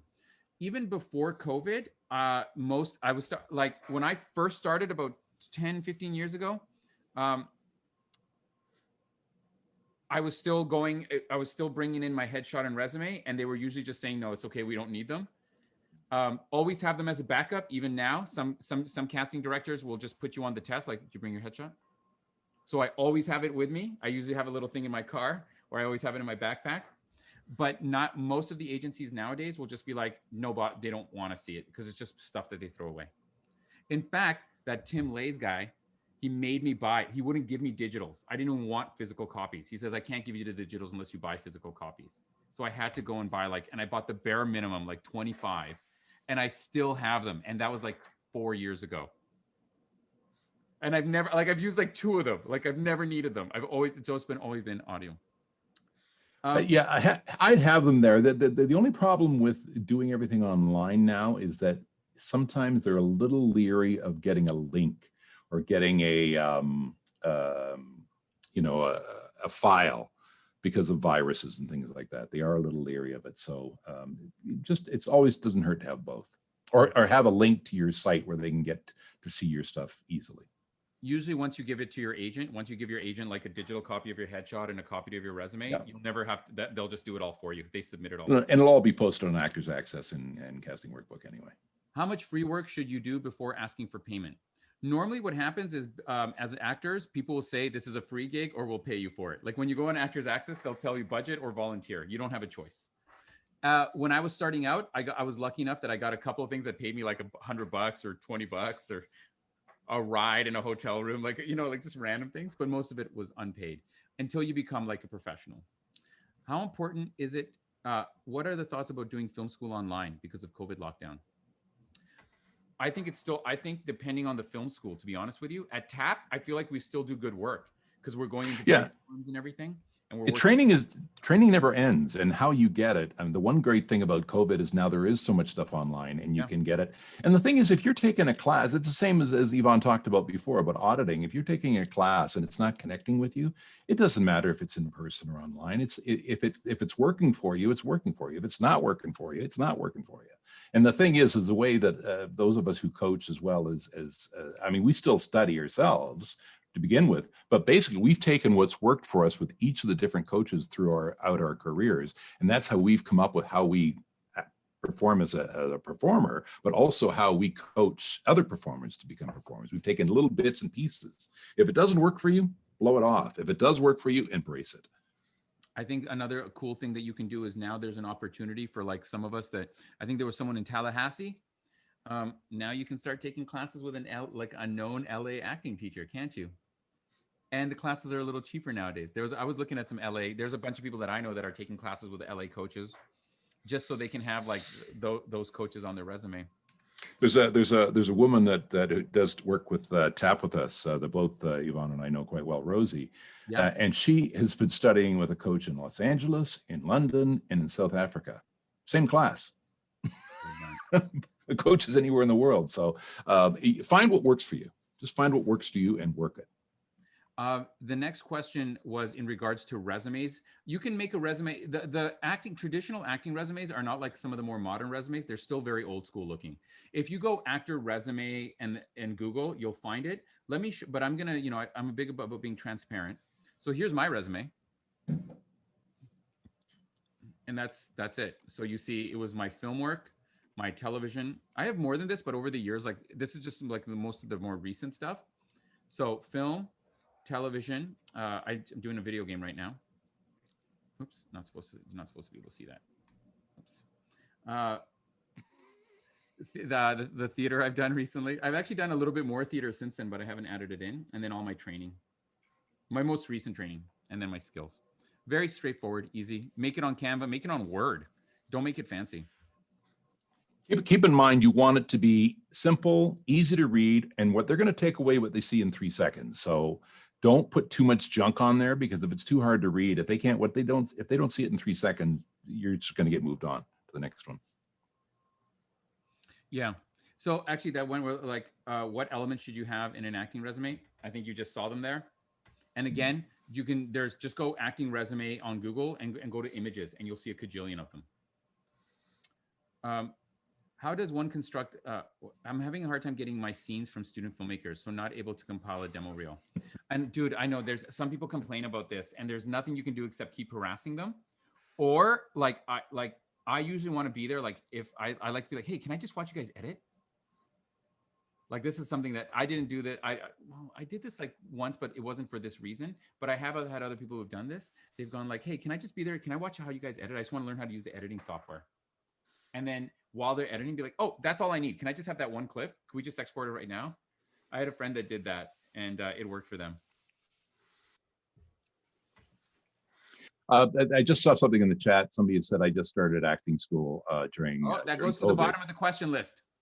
Okay. Remind me here. Let's put a pin on it, and you get it back, and Sanjeev, how dare you? How dare you try to circumvent the question list, good sir? I was going to plug TAP, but anyway. Thank you, Dad. I'm so sorry. Oh, that's okay. Let's do Sanjeev. Go ahead. Anyway, Sanjeev, you had mentioned that you started, but you haven't done any actual acting because you started acting school online. And that's the great thing about TAP and programs like it, because the way we work it there, and I guess I shouldn't speak for this because I've only done a few since the COVID, but I'm talking about my dad now, since the COVID, but we break it down where you only see the other actor on screen, or you have just the 2 people like you have Yvonne and I on right now. And you can either do it standing or you can do it sitting. I prefer standing personally, but you actually will get you'll get a feel of it, because if you're looking at just one other person on the screen, then all of a sudden you're making eye contact with somebody and you're getting the feel for it. Now, the one thing about TAP, we don't record on TAP, do we? Not normally. On a special we don't record. We'll do it. So yeah, I mean, maybe that's a TAP we can do. Like I don't agree with recording normally, because I think if you're recording, particularly if you can see yourself, you're going to look at yourself and you're not going to be focused on the other person. But if we can maybe do a special TAP where we do like we do self tapes and stuff like that, where we record the people, but the people, you still don't see yourself, because the thing with on screen, you need to be making eye contact with the other person on camera. You should not look at yourself. Don't even have yourself on the screen. It's just too tempting. But start making that eye contact and interacting with that person on there, and you're going to get some really interesting, and I'm finding far more intimate scenes online that we've been finding at TAP. It's incredible, some of the work that gets done. Some of the stuff I saw at one of the Macbeth TAPs. Holy smokes. It was amazing. It was just like heart-wrenching. It's really good stuff. So that's why I think the TAP, the format is great. We could probably tweak it a little bit so that you get a chance to have a look at it later, but it's more about what's coming from you as opposed to what you're looking like. And we're gonna have a session on Saturday. It's not going to be free, but it'll be cheap. if you guys want to come. And I will It's also not say cheap. yeah, it's yeah, we It's very reasonable. we're way too cheap. We get good value though. Sanjeev, I would also say that once you can start acting in person, spend some time acting in classes with people. Yep. Next question. So we're on question 14. We got 39 questions. So let's go through them a little bit faster. I'll talk faster. Do you have any real motivation, or can you become an actor taking acting classes to get in touch with your own emotions and to learn not to be nervous? I would say instead of acting, go do improv. That'll help you with those things. Acting might help. Improv will just be better for you than that. I'll just leave it at that. You can go to acting classes, but do improv. Trust me. It'll be way better to get you out of your nervousness and get you in touch with your own emotions. Headshots. Should I be looking for a good deal or a photographer that agents know and respect? Let me answer real briefly, and then I'll let Dan answer real briefly. I think number one, if you're just going for experience, like I said at the beginning, use the strategies we gave you. But if you want to find some cheap headshot people, they might be good enough for the beginning to get you just some more experience and maybe some decent headshots. It might look like Sears headshots. Do you know what I mean? I used to do Groupons, and I got some decent headshots, not like great ones, but decent. The other thing I will say in regards to headshots is any legit agency will not require you to pay anything up front. A good agent they only make money from a percentage of what you earn. Okay. So if an agency ever says, I want to take you on, but I need you to go to this headshot photographer and I need you to take classes with this person before I can sign you, that's kind of like a warning sign for me. However, when I have been with agents, and my agents were like, hey, Yvonne, how do you feel about maybe getting some good headshots, some updated headshots? They might suggest it to you. And then if they suggest it, they might have you can look at these 3 people, they're really good. Or maybe they might either have a few people that they know, or they might say do your own research. Does that kind of answer that question, I think? Because I know that my last 2 agents, they used my previous headshots, but about a year into it, they're like, can we just get some other headshots? There's this one person I really like, or can you look at these 5 photographers and pick one of them? That's messages that I've talked with them about. Yeah, and the more headshots you're going to get, the better you're going to get at it as well. Because the thing is, the biggest problem we have, if you're thinking about what's going on if they're taking shots and you're thinking about, oh, what am I looking like? What am I looking at? You're not going to get good headshots. What you should be thinking of is you're looking at the photographer and you're saying, I love you, or I fucking hate your guts, or, oh my God, when did you learn how to do that? You got to be talking to them with your face, your eye, not like that with your eyes, but you've got to be emotionally connected to them, because the problem with going and getting portraits done, which is what we're mostly confident with, like high school portraits and all that stuff, is you're all internal. They're a portrait. An actor has got to be external. It's got to come out. It's got to connect with the person looking at the shot. And that's the big thing. If you get cheap headshots done, they may not know how to do it, or they might have a squeaky toy that they use for dogs to make the dogs look like what? And you type it. The best headshot photographer I ever had, he was in Vancouver, and he just talked to me for an hour and a half and just kept snapping shots. And oh my God, the work he did was amazing. He wasn't cheap, but I mean, that's how he did it. But just having a conversation, because I was connecting with him. But that's the key to headshots. You've got to connect to that camera. And cheap, if the photographer doesn't know what he's doing, it's up to you to be able to do it. So you've got to figure out a way. I would practice. If you have 2 to 4 hours every day to improve your acting and acting career, what would you recommend is the best use of your time? Well, let me just tell you what I do. Number one is you find a community of people that you can practice acting with. And I mean, when I was really doing a lot of training, I carried scripts in my pocket. And every time I hung out with someone, even if socially over a beer, I'd be like, hey, can we run lines real quick? I became notorious for always running scenes, asking my friends to run scenes with me and just read with me. The second thing I did was I was always on Actors Access, and I was submitting to independent. Even now, I submit to independent things outside of what my agent wants, just to submit to audition. Can I audition for this? Sure. Boom, submit. Yeah. If a photographer says, can I display your photo in my shop? Is this a good idea because you get exposure, or a bad idea because you shouldn't do anything for free? I mean, if you're doing time for pics, if he's saying, I'll take your headshots, but in exchange, I won't charge you, but in exchange, I want to feature your pictures, then yeah. If you're paying for it, I've never had anyone ask me that, to be honest with you. But if you're paying for it, I think you can just say, I prefer not to have these seen anywhere. I don't know. I don't really. Anyone else have any comments on that in the chat, or Dan? I don't have a problem with it. I don't have a, unless they're making money off my image, I don't have a problem them, I guess you get a feel for it. If they're making money off it, they say, I want to use your shot in my advertising. Because the whole thing is a scam. If somebody says, I'm going to do this for you, but you'll get exposure. Well, how much exposure are they getting, and are they getting paid for anything? That's usually what I ask. Are you doing this for exposure? Or are you making money on this? If they're making money, I'm making money. So if it's just, yeah, I don't mind having my likeness out there because I want more people to see it, but it's based on whether or not they're making money off it or not. What programs do you recommend for putting together a demo reel? There's two things I would recommend. Number one, sometimes instead of learning a thing, it might just be cheap. There's a cajillion people on like actors groups on Facebook that offer demo reels. In fact, Lena, you still doing demo reels? Or if anyone in the chat right now, if any of you offer doing demo reels, why don't you put your links down in the chat? Use any. And also your new friends that super simple. And also your new friends at the colleges, the schools and that, once you make the really good friends with them, they've got editors there and you probably have a say in those as well. Well done, Dan. Good one. Yes. How do you know when you've got talent and should be persistent, or when this is not your thing? Okay. So let me tell you I made a YouTube video series called how to be an actor, where I talked about a lot of these things. And I started off with the test. So here's why acting is hard. The day-to-day of acting is not hard. The day-to-day of acting is actually like fine. Acting is hard because of the opportunity cost. It's almost like, it's almost like being a waiter. Let me give you a couple of examples. You could be the best fucking waiter in the world, but 20 years later, you're still going to be a waiter.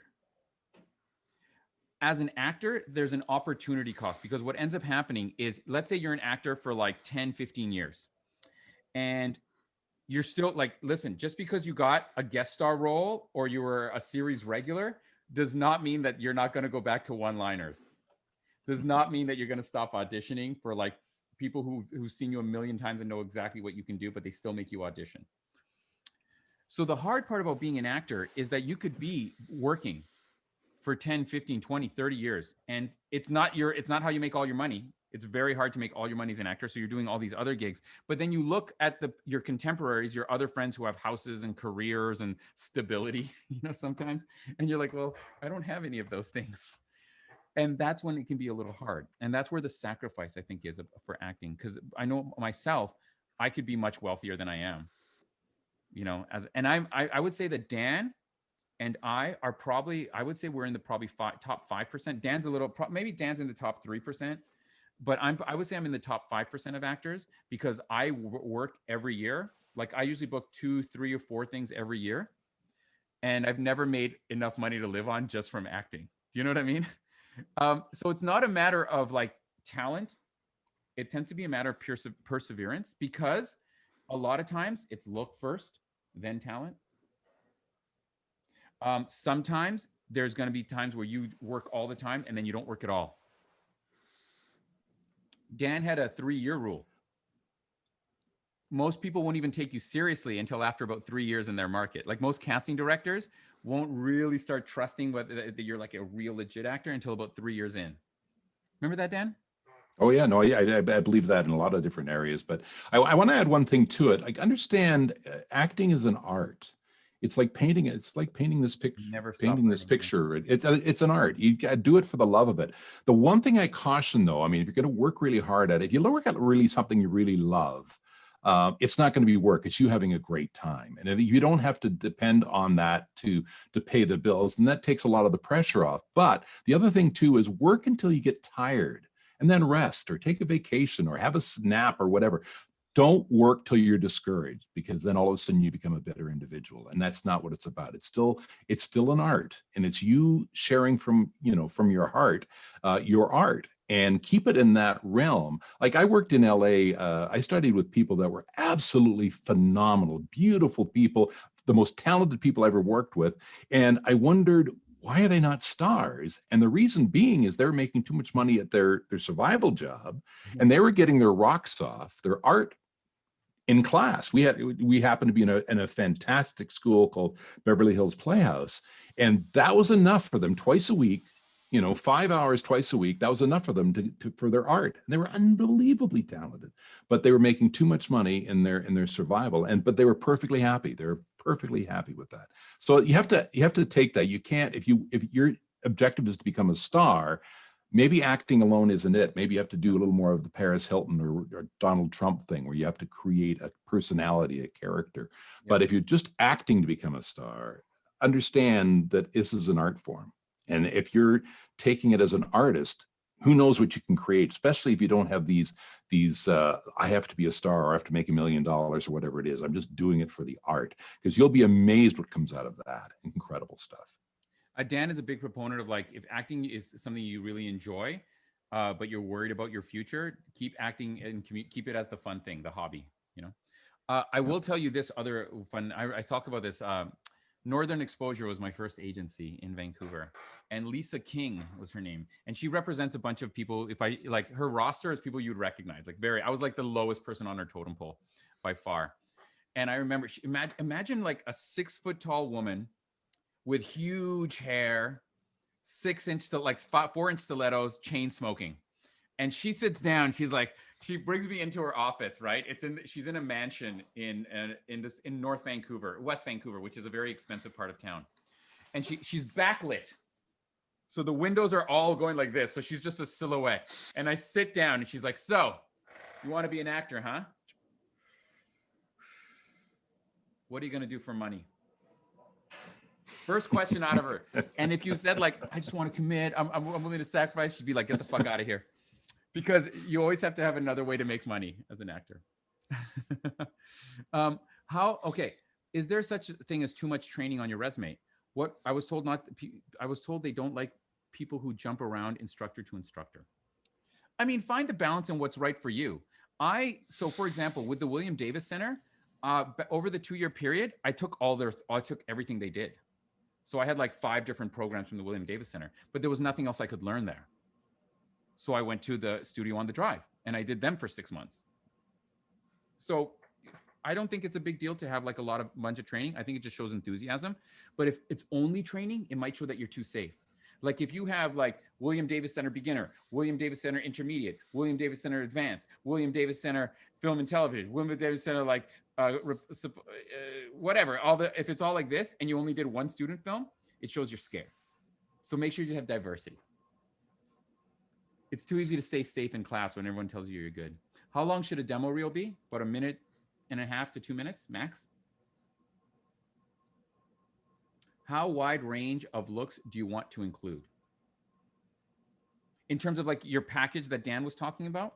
Well, we have a great exercise that we do at TAP sometimes where we stand up, or one person is on camera and everyone says like, what kind of roles would we see you in? Like just for fun, okay? We'll do this right now. Can I have a volunteer? Does anyone want to be? Okay, Christopher. Christopher was the first one. Chris was the first one, gang. Thanks, Isaac. Thanks, everyone. Chris, how are you, man? I'm doing very well. How are you, Ivan? Good. Chris, where are you again? What city are you? I am in Ajax. Ajax. Okay, cool. Ajax is in Ontario, everybody, for anyone who doesn't know. Yeah. Okay. So, Chris, this is part of the toughness of having to be an actor. Okay. And this is something that a lot of casting, when you go to a casting director session, will do, okay? First of all, you're going to do it to me. Okay. And then Dan and I will do it to you. All right. Okay? So, gang, you see me right now. You see me, okay? This is me with glasses. This is me without glasses. What type of roles do you think I can play? Chris, what do you think? And anyway, I put everyone in the chat. What kind of roles do you think I can play? Okay, so Ivan with glasses. I could say.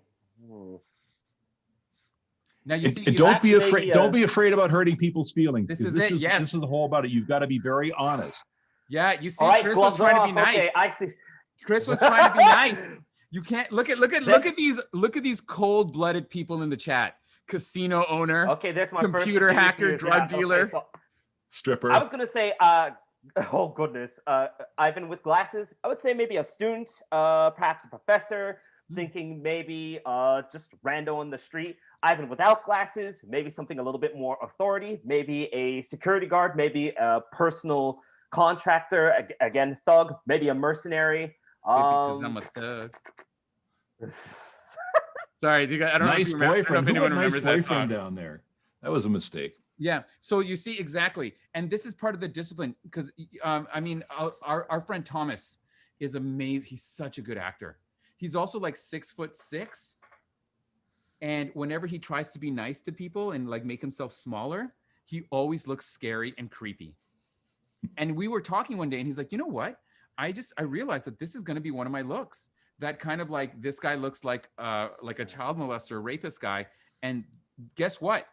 That is a look that is in lots of film and television, isn't it? So he embraced that. Well, and it's key too. This is why knowing what your hit Frenchie is from The is Boys. because Hey, merci, Dan.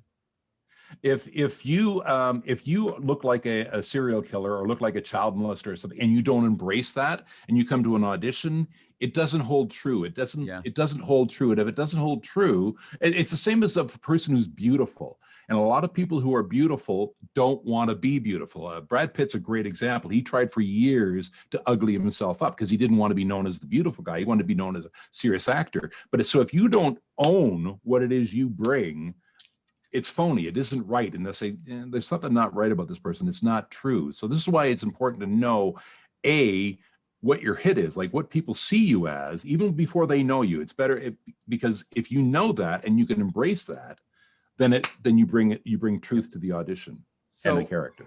Yeah, so you have to be able to figure out your looks and your parts and and then for each one of those, you might want to have a headshot. I have like my standard dramatic headshot, and then I have my commercial headshot, and I'll share them with you if you guys want to see them. And then I might have a couple of other looks. Like I have a look where I have like a beard and it's very like Habibi, like Death to the Infidel kind of look, because I can play that. You know what I'm saying? I have another look where I look very cool, like sexy. I try to look sexy. I have a look where I look like a businessman. Like that's just what it is, you know? So Christopher, Dan, what do we see Christopher as? Well, I see him as he's a lab tech. Now, He's super lab tech. Lab nerdy. tech. Yeah. He could be a nerd. He could be. I mean, computer. Yeah. Yeah, I don't know how funny he is, but he looks like he could be funny. If you're funny, you got any sort of humor, you could certainly play that. Let's take your glasses off for a second here. Yeah. Take your glasses off. And look, you got like best friend, boy next door. Yeah, you definitely look like you could play the nice guy for sure. Very. Yeah. What's his name? Young dad. Very young dad. Like you could play a lot of the roles that Childish Gambino. What's his name? Something Glover. I only know him as Childish Gambino. Donald Glover. Yeah. You could, because you got that kind of like nice, kind of wholesome look about you too. Now, and this is going to get personal, Christopher. Are you wearing a beard because you think you look young?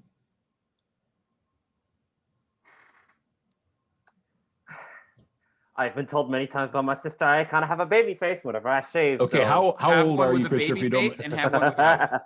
Yeah, have one with a baby face, have one without. How old are you, Christopher? If you don't mind me asking. Roughly. Don't ask age. Age range. I am 20, early to mid 20s. Yeah, so you got. Okay, that's good. Another thing. So that's a common thing to happen. If you've got a baby face, you can probably play late teens. Now, again, I don't know because you got the beard. There's a buddy of mine that I worked with in LA, and he basically, I don't know if you guys know who Opie Taylor is.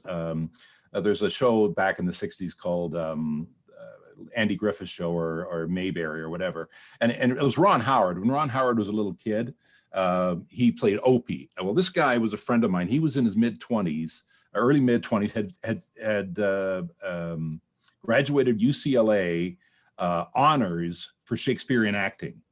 And he looked like Opie Taylor. He looked like he was 9 years old. And so he tried to grow this beard. And the thing is, we had this huge long talk because he wanted to be a serious actor. He wanted to be taken as a serious actor, honors, Shakespeare.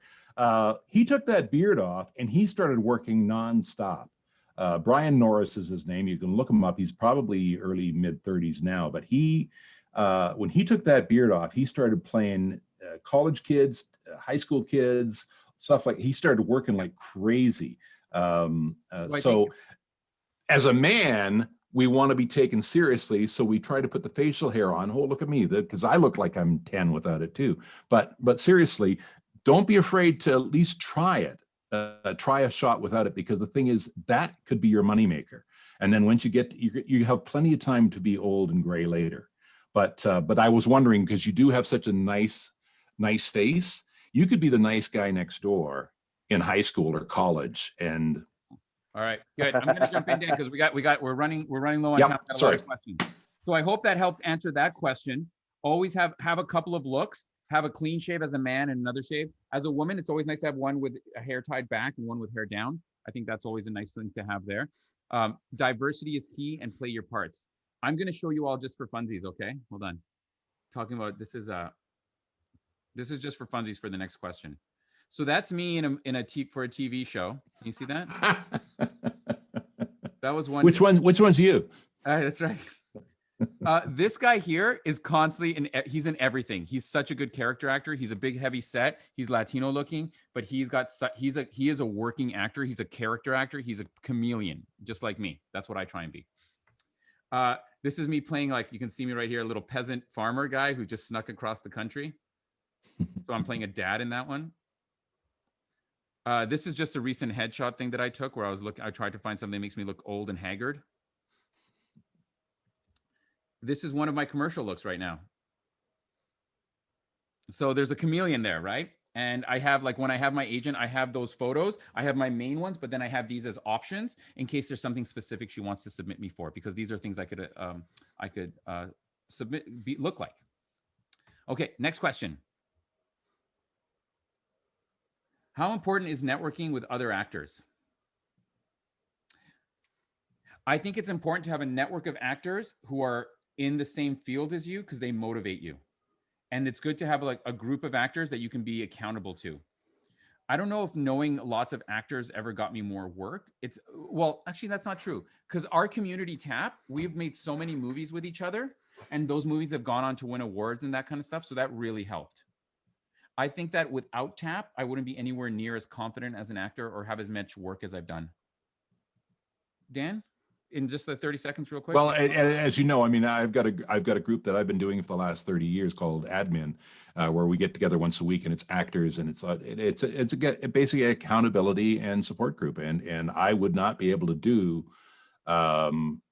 especially in the wintertime, I find it very hard to be motivated. And if I did not have that group that met every week and kept me on my game, I wouldn't be here. I'd be here, but watching you talk. And I'll tell you something else. Having a good network of actor friends is great for self-tapes, and that's going to be so much more the norm, because finding someone to be a reader is you just need to find someone to be a reader. Don't record your own lines. And that's so because I'm in TAP, I never have a problem with it. Every time I need someone to help me with lines, I have like 10, 15 friends that are always there, and I'm there for them. Dan and I remember we've not only been in the same show. I remember when we first met, one of the first things you did was like, "Hey, could you help me with this audition?" Remember, we went to Casting Workbook. Yeah. Right. Well, actually, we were on the same show and didn't even know it until 2-3 years after we knew each other. We were on the same show on the same day in the same scene. Yeah, and didn't know it. Yeah, because they were shot at different times. But anyways, I think you were looking at my demo reel and said, "Holy shit! Holy shit, Dan. I was in that." You were in fact, I was talking about your character in that scene. Yeah. All right. How do you balance acting with a full-time work? You don't get a part. Okay.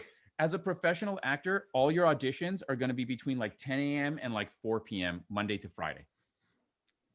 You're going to work when you book roles. You're going to work Monday to Friday, but like 12-hour, 13-hour days.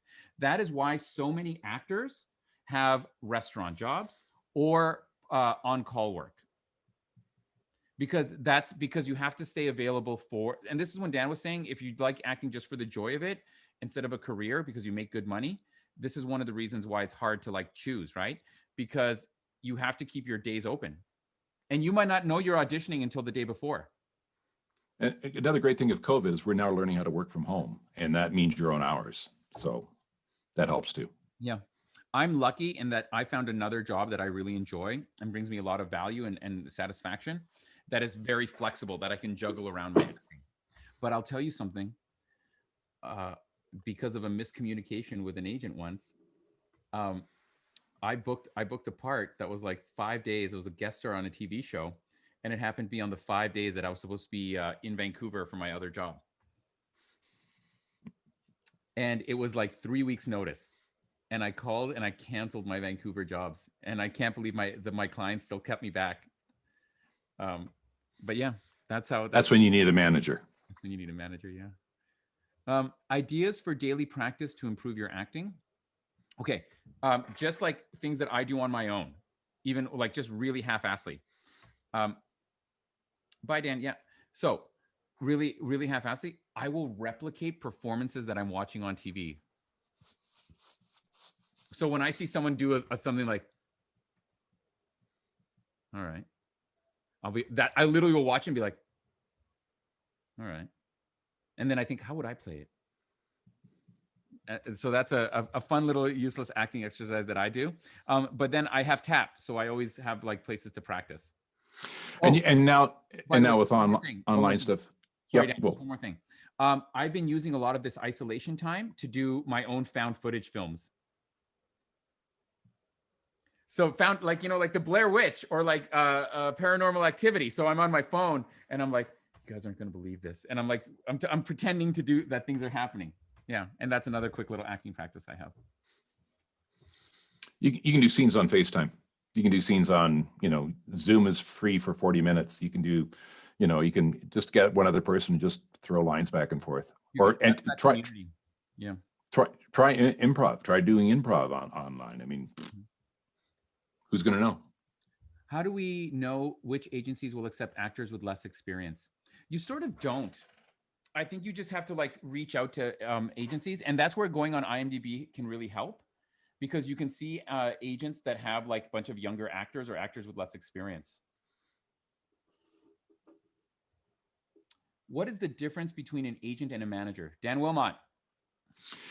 Agents are sort of your salesmen. They're trying to get you work, as are managers, but managers sort of manage your career. So the way that we always thought agents, the way we grew up thinking what agents do, that's what a manager does. They look after your career, help getting you ready. They will also try to get work for you as well, but agents specifically try to get you work. Managers sort of look after more than that, and managers are generally much better at negotiating. Now, like in Canada, we have just agents, but they work as both. They do negotiating and getting you work. Where does acting end and stuntman work begin? Stunts is just a whole other industry, man. So the way stunt people get hired onto performances is not the way actors get stunt performances, and usually you're one or the other. So a lot of times stunt people might get like a 1 or 2 liner or like a little bit of a feature, but typically they're a different thing, because the way it works with stunt is that the production will hire a stunt coordinator. Okay. That stunt coordinator will have, what is it called? A list, like a directory of all, and it's people they know. It's all the people they know. So stunt people don't really audition that much. Stunt people, like, I'll give you some examples. If it's like an action scene where there's like 4 or 5 guys, that stunt coordinator will probably just bring his 4 or 5 guys. The other way they need stunt people is they need someone that looks like me, or need someone that looks like Dan. So they'll have someone like, how tall are you? How much do you weigh? And they'll find a stunt person that looks like you, and they'll do your stunts for you. And they're really looking for good women stunt people, because they don't have enough of those. Learn martial arts. If you want to do stunts, learn martial arts and learn it well. And a lot of the stunt people hang out at martial art. What do you get? Doulas? Not doulas. What do you call that? It's a Dojos. Person giving birth. Dojos. At dojos. That's where they hang out, because they have to work out. They have to work out on a regular basis to stay limber. And on a couple of the things that I worked on in the last couple of years, and there was one thing in particular where I hung out with 5 stunt guys, and they're all guys who run other shows. So these are all a group of friends, and that what they were talking about is that there's not enough stunt women because you need them for smaller men, you need them for women, you need them for, and it's just hard to find good stunt women. So if you want to learn how to do stunts and you're a woman, work your ass off it. But it's martial arts. You need to learn martial arts. My one friend, she's beautiful, but she has a shaved head and she's covered in tattoos. So she looks very different. She's in every fucking sci-fi show. She's also a contortionist. So she's been in in The Boys. Of course you know her. Of course. Yeah. Like it's just, but she works because she's got that stunt, but she never has any lines. She walks in, she'll do a backflip and then she gets killed. You know what I mean? Like that kind of stuff. The person riding the motorcycle, as soon as they put the helmet on, it's all that's. Is it true that you get booked for work primarily based on your look? So despite your experience, if you have the look they like, they are confident, much better chance of getting booked. That's a big chunk of it. You have to, like, film and television, you have, like, okay, someone described it to me like this. And it's changing.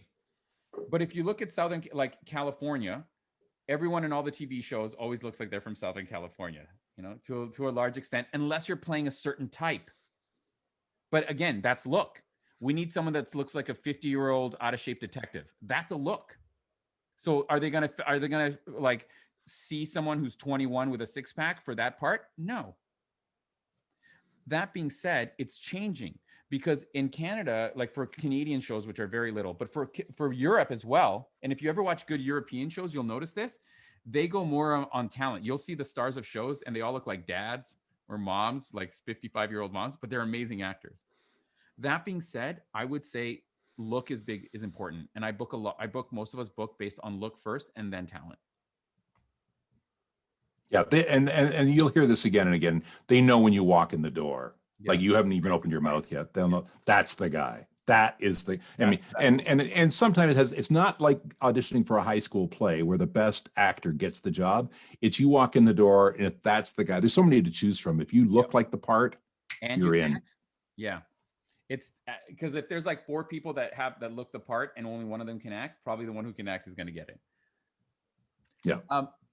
How important is having a social media presence? Does this help agents casting see you? I think for things that are more like commercial or social media campaigns, yes. For like larger kind of roles, it's always important. They always want you to share. But like I know for myself, most film and television will be like, don't share anything. Don't post anything. Don't put no pictures. I have auditioned for like the host of a travel show and they wanted to know my social media presence. Usually for independent, really kind of like social media driven things, it's important, but not for a lot of the big acting in film and television. Yeah, I'd like to add with that, in Canada, it is not a big deal at all, but keep in mind, this is a business and they want a marketability. In the States, when you're up for lead roles, a friend of mine was up for the new Catwoman or Batwoman or whatever, they just made a change. She was up for that. And that was a big part of it was what she believed in, the social there was a huge, she didn't get it, but she was one of the finalists. And there was totally social media in that. There was a huge social media campaign going on for those. So the really big roles like that, that's key. In Canada, it's not so much, but keep in mind, it is a business and they are trying to sell marketability. If they know they're going to put Yvonne's face on this show, more people are going to watch it, then he's going to have a better shot than say myself or even somebody else who sort of looks like him but doesn't have the presence. So that's something that's growing. So something to keep in mind, but yeah, you never share anything you're currently working on. This is your social media presence of you as a performer or you as a brand. And that's a different animal. Don't put on what you did on Friday night because that may not help you. May hurt you. And if I can just, we have about 10 minutes left. So if I would say that it's always good to have a good social media presence, but it's not going to be usually the make or break of your career. Especially in Canada. Yeah. Should I get an agent in Regina, Vancouver, Calgary, and Toronto? No, what you should have is an agent that's going to represent you in all those markets. And most of the agents won't like it because an agent in Toronto will still submit you for things in Vancouver and stuff like that. Hopefully. What's more important in Canada? My agent submits me for US as well, but some people have a Canadian and a US sometimes. But what's more important in Canada is the province you live in because of the credits that the productions get. So what's more important is like, did you do your taxes in BC last year? Perfect. Great. That's important because then they get a tax credit. That's a big one. That's why they'll say we only want to see like Regina locals. How to come up with a stage name? Use your own name. Yeah, not nowadays. It's not as big a deal. I mean, you want people to remember you, but you know, find a way for them to remember your name, whatever it is. And if it, because let's face it, our names identify us. I think it's very, very important. Find a way to make that name recognizable and people can remember it. Practice more how you say it and say it slower. Like I never say my name is Ivan Juanes Ruiz. What? Exactly. Right? I always go, my name is Ivan Juanes Ruiz. All right. At what point should we seriously think about a website? I don't know if a website helps. I mean, here's the thing. Agents will love, the more they can find, like casting directors, they'll love it an IMDb and they might look you up, but usually they'll look at casting workbook, actors access, and a lot of them like IMDb. So having an IMDb Pro account, you have to pay for it, but that's usually more valuable. I've had a website my whole career with all my demo reel stuff, all my footage. No one's ever gone to it. No casting directors ever looked at it. They've seen me. Oh, I saw that IMDb thing you like. So that's more important. Where do I find background acting gigs? I think whoever wrote that, if you're still here, I think we already posted a bunch in the chat. So make sure you can, just scroll up in the chat. Okay. Best source for sample acting resumes or portfolios. I think we covered that and I showed mine. Go on Google in the image search. Is it common for non-union actors to submit for union parts? I.e., is it okay to submit for casting houses even before your union? If you have any. Yeah, what'll happen is your agent will actually submit you to union gigs, even if you're not union. Because they want to get you in there eventually so you can get bigger roles. So that's how it'll happen. You won't have to do it. They'll do it for you. What should be in your package that you leave for a talent agent? So when you go and look at talent agents, go to their websites because all of them will want different things. But at the bare minimum, you should have a resume, maybe a cover letter, and a demo reel. Oh, sorry, headshots. So when I submit to agencies, I go to their website and I see how they want people to submit, because all of them will have criteria. Please submit this, this, and this. And then that's how I'll do it.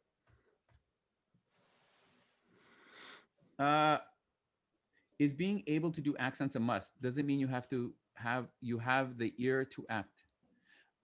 Accents are really only a thing if you look like you should have look like you should have an accent. So if you're Asian, like for example, Olivia Chung, who is an acquaintance of mine, who is in a cajillion, she is a working actor. She's the 1%, because she is like constantly working. She's been in like 20 movies. She's always like a series regular in TV shows. And she's from Vancouver. She's like me in that she's like second generation, like you would call it Latinx. I don't know what you call it for Asian, right? So when you hear her talking, she's grown up in Vancouver. But you better believe she can pull off a Mandarin and a Cantonese and a Japanese. She does all the accents because that's how her agent submits her. I have been required to do a British accent like once for an audition. You know what I mean? But I'm always asked about Latino accents. Hey, can you do a Colombian accent? Can you do a Latino accent? Can you speak Spanish? Always.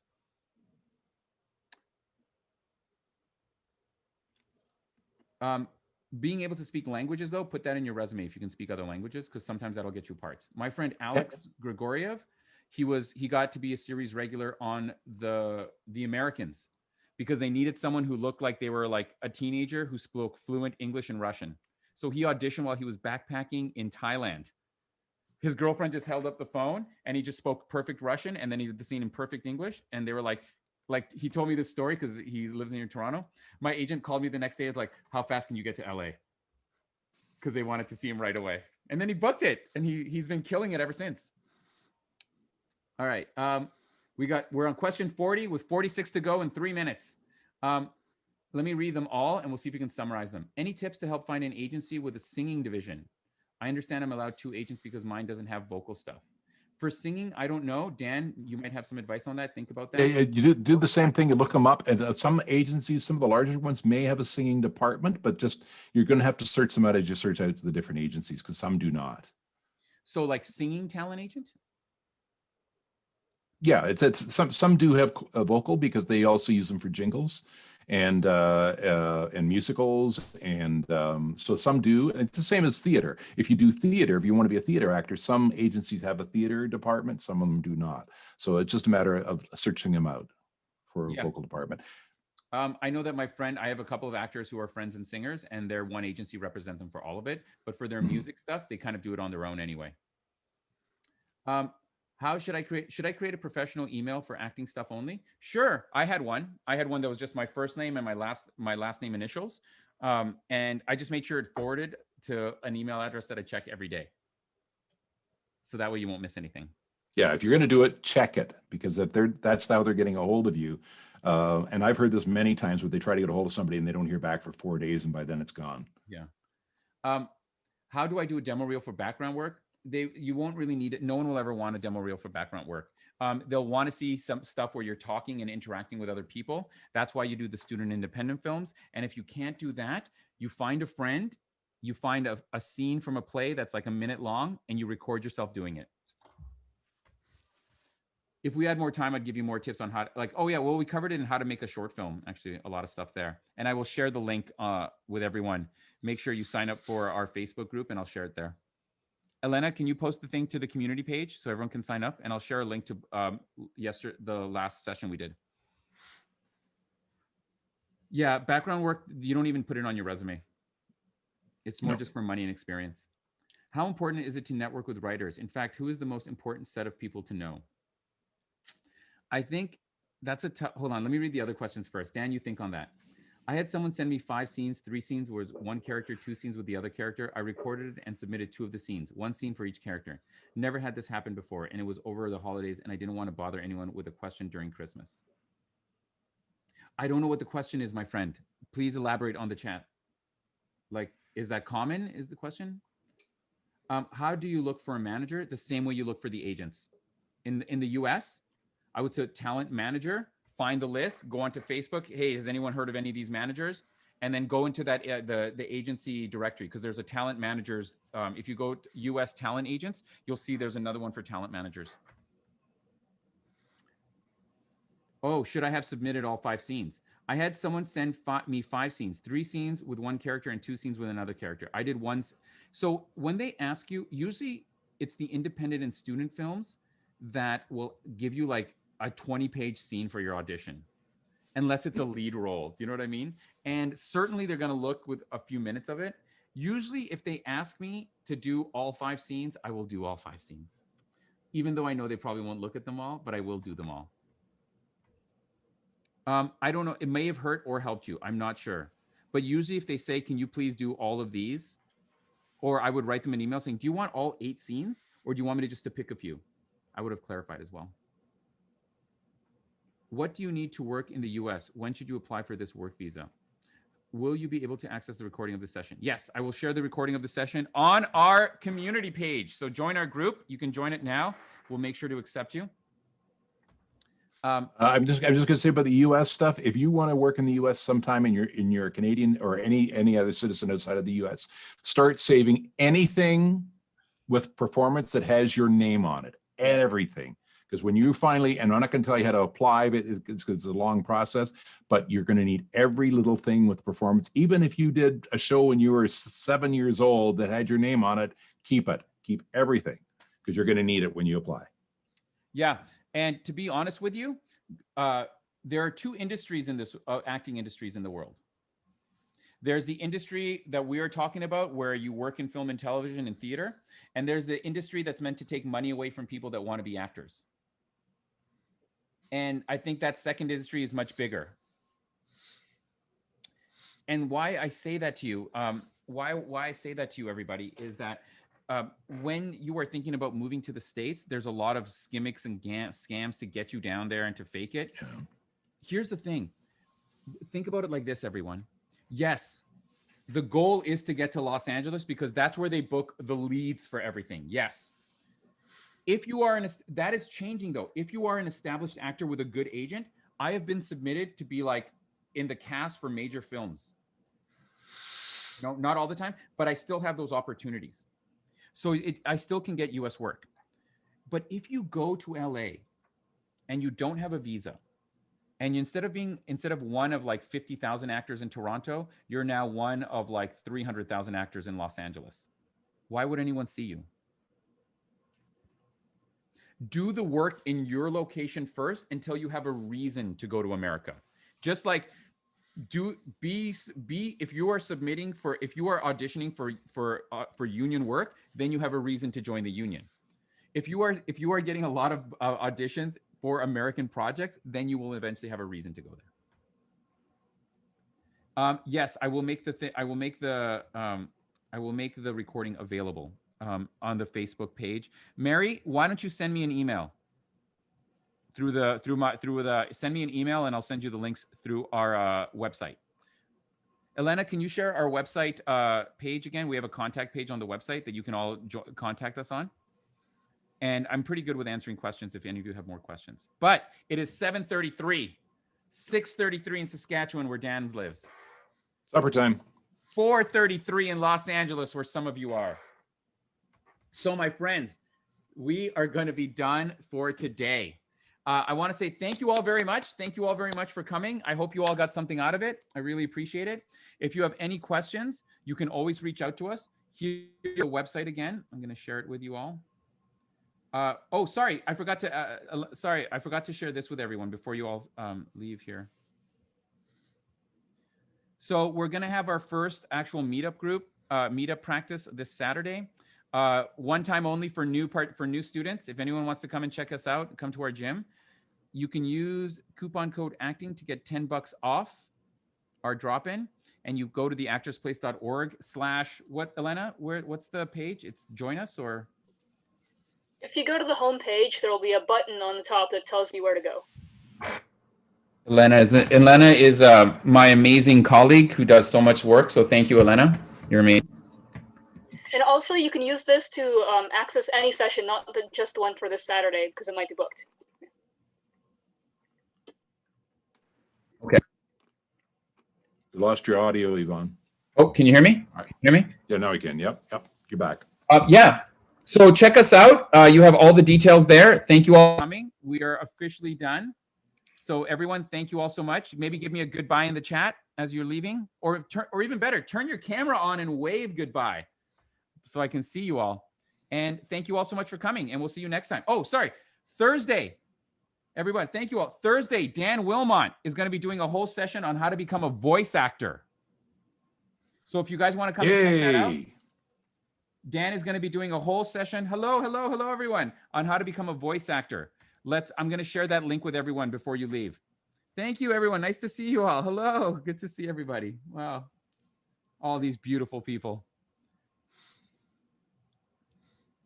This is our meetup page, everybody.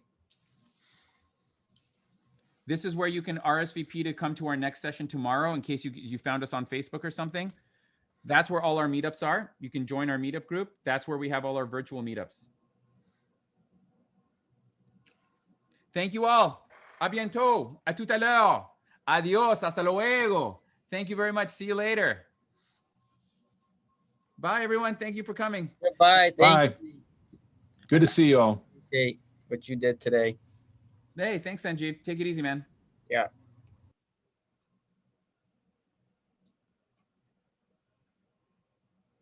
Oh, Janina, you had a question for me. Je pensais que tu m'as demandé quelque chose en avance, non? No. English, please. Oh, so sorry. I just knew you that's said okay. Montreal. That's okay. I'm learning my French, but I'm not that good yet. So the reason I got a job as a background worker at Julie Breton was une figurante, was because I couldn't speak French at the time, and that's how I could work in Montreal. So I thought they were great. They called me. They've been around they're very legit, and they kept me busy. Yeah, no, I know. I started. I signed up a little over a year ago, and at the beginning, yes, I mean before this whole COVID thing struck, I was called a number of times. Yeah. So yes, I'm very happy with them. That's Cool. why I suggested. Yeah. No, it was just for one student independent film that I think I had 1 or 2 words where I went. You're gonna get that. It's gonna be like 70% of them will be good, and 30% will just stop returning your emails. Right. Okay. That's So hey, especially for student independent films, quantity. Okay. Dude, All I right. think I did I have a stack of 20 DVDs of shit Mhm. I will never watch again.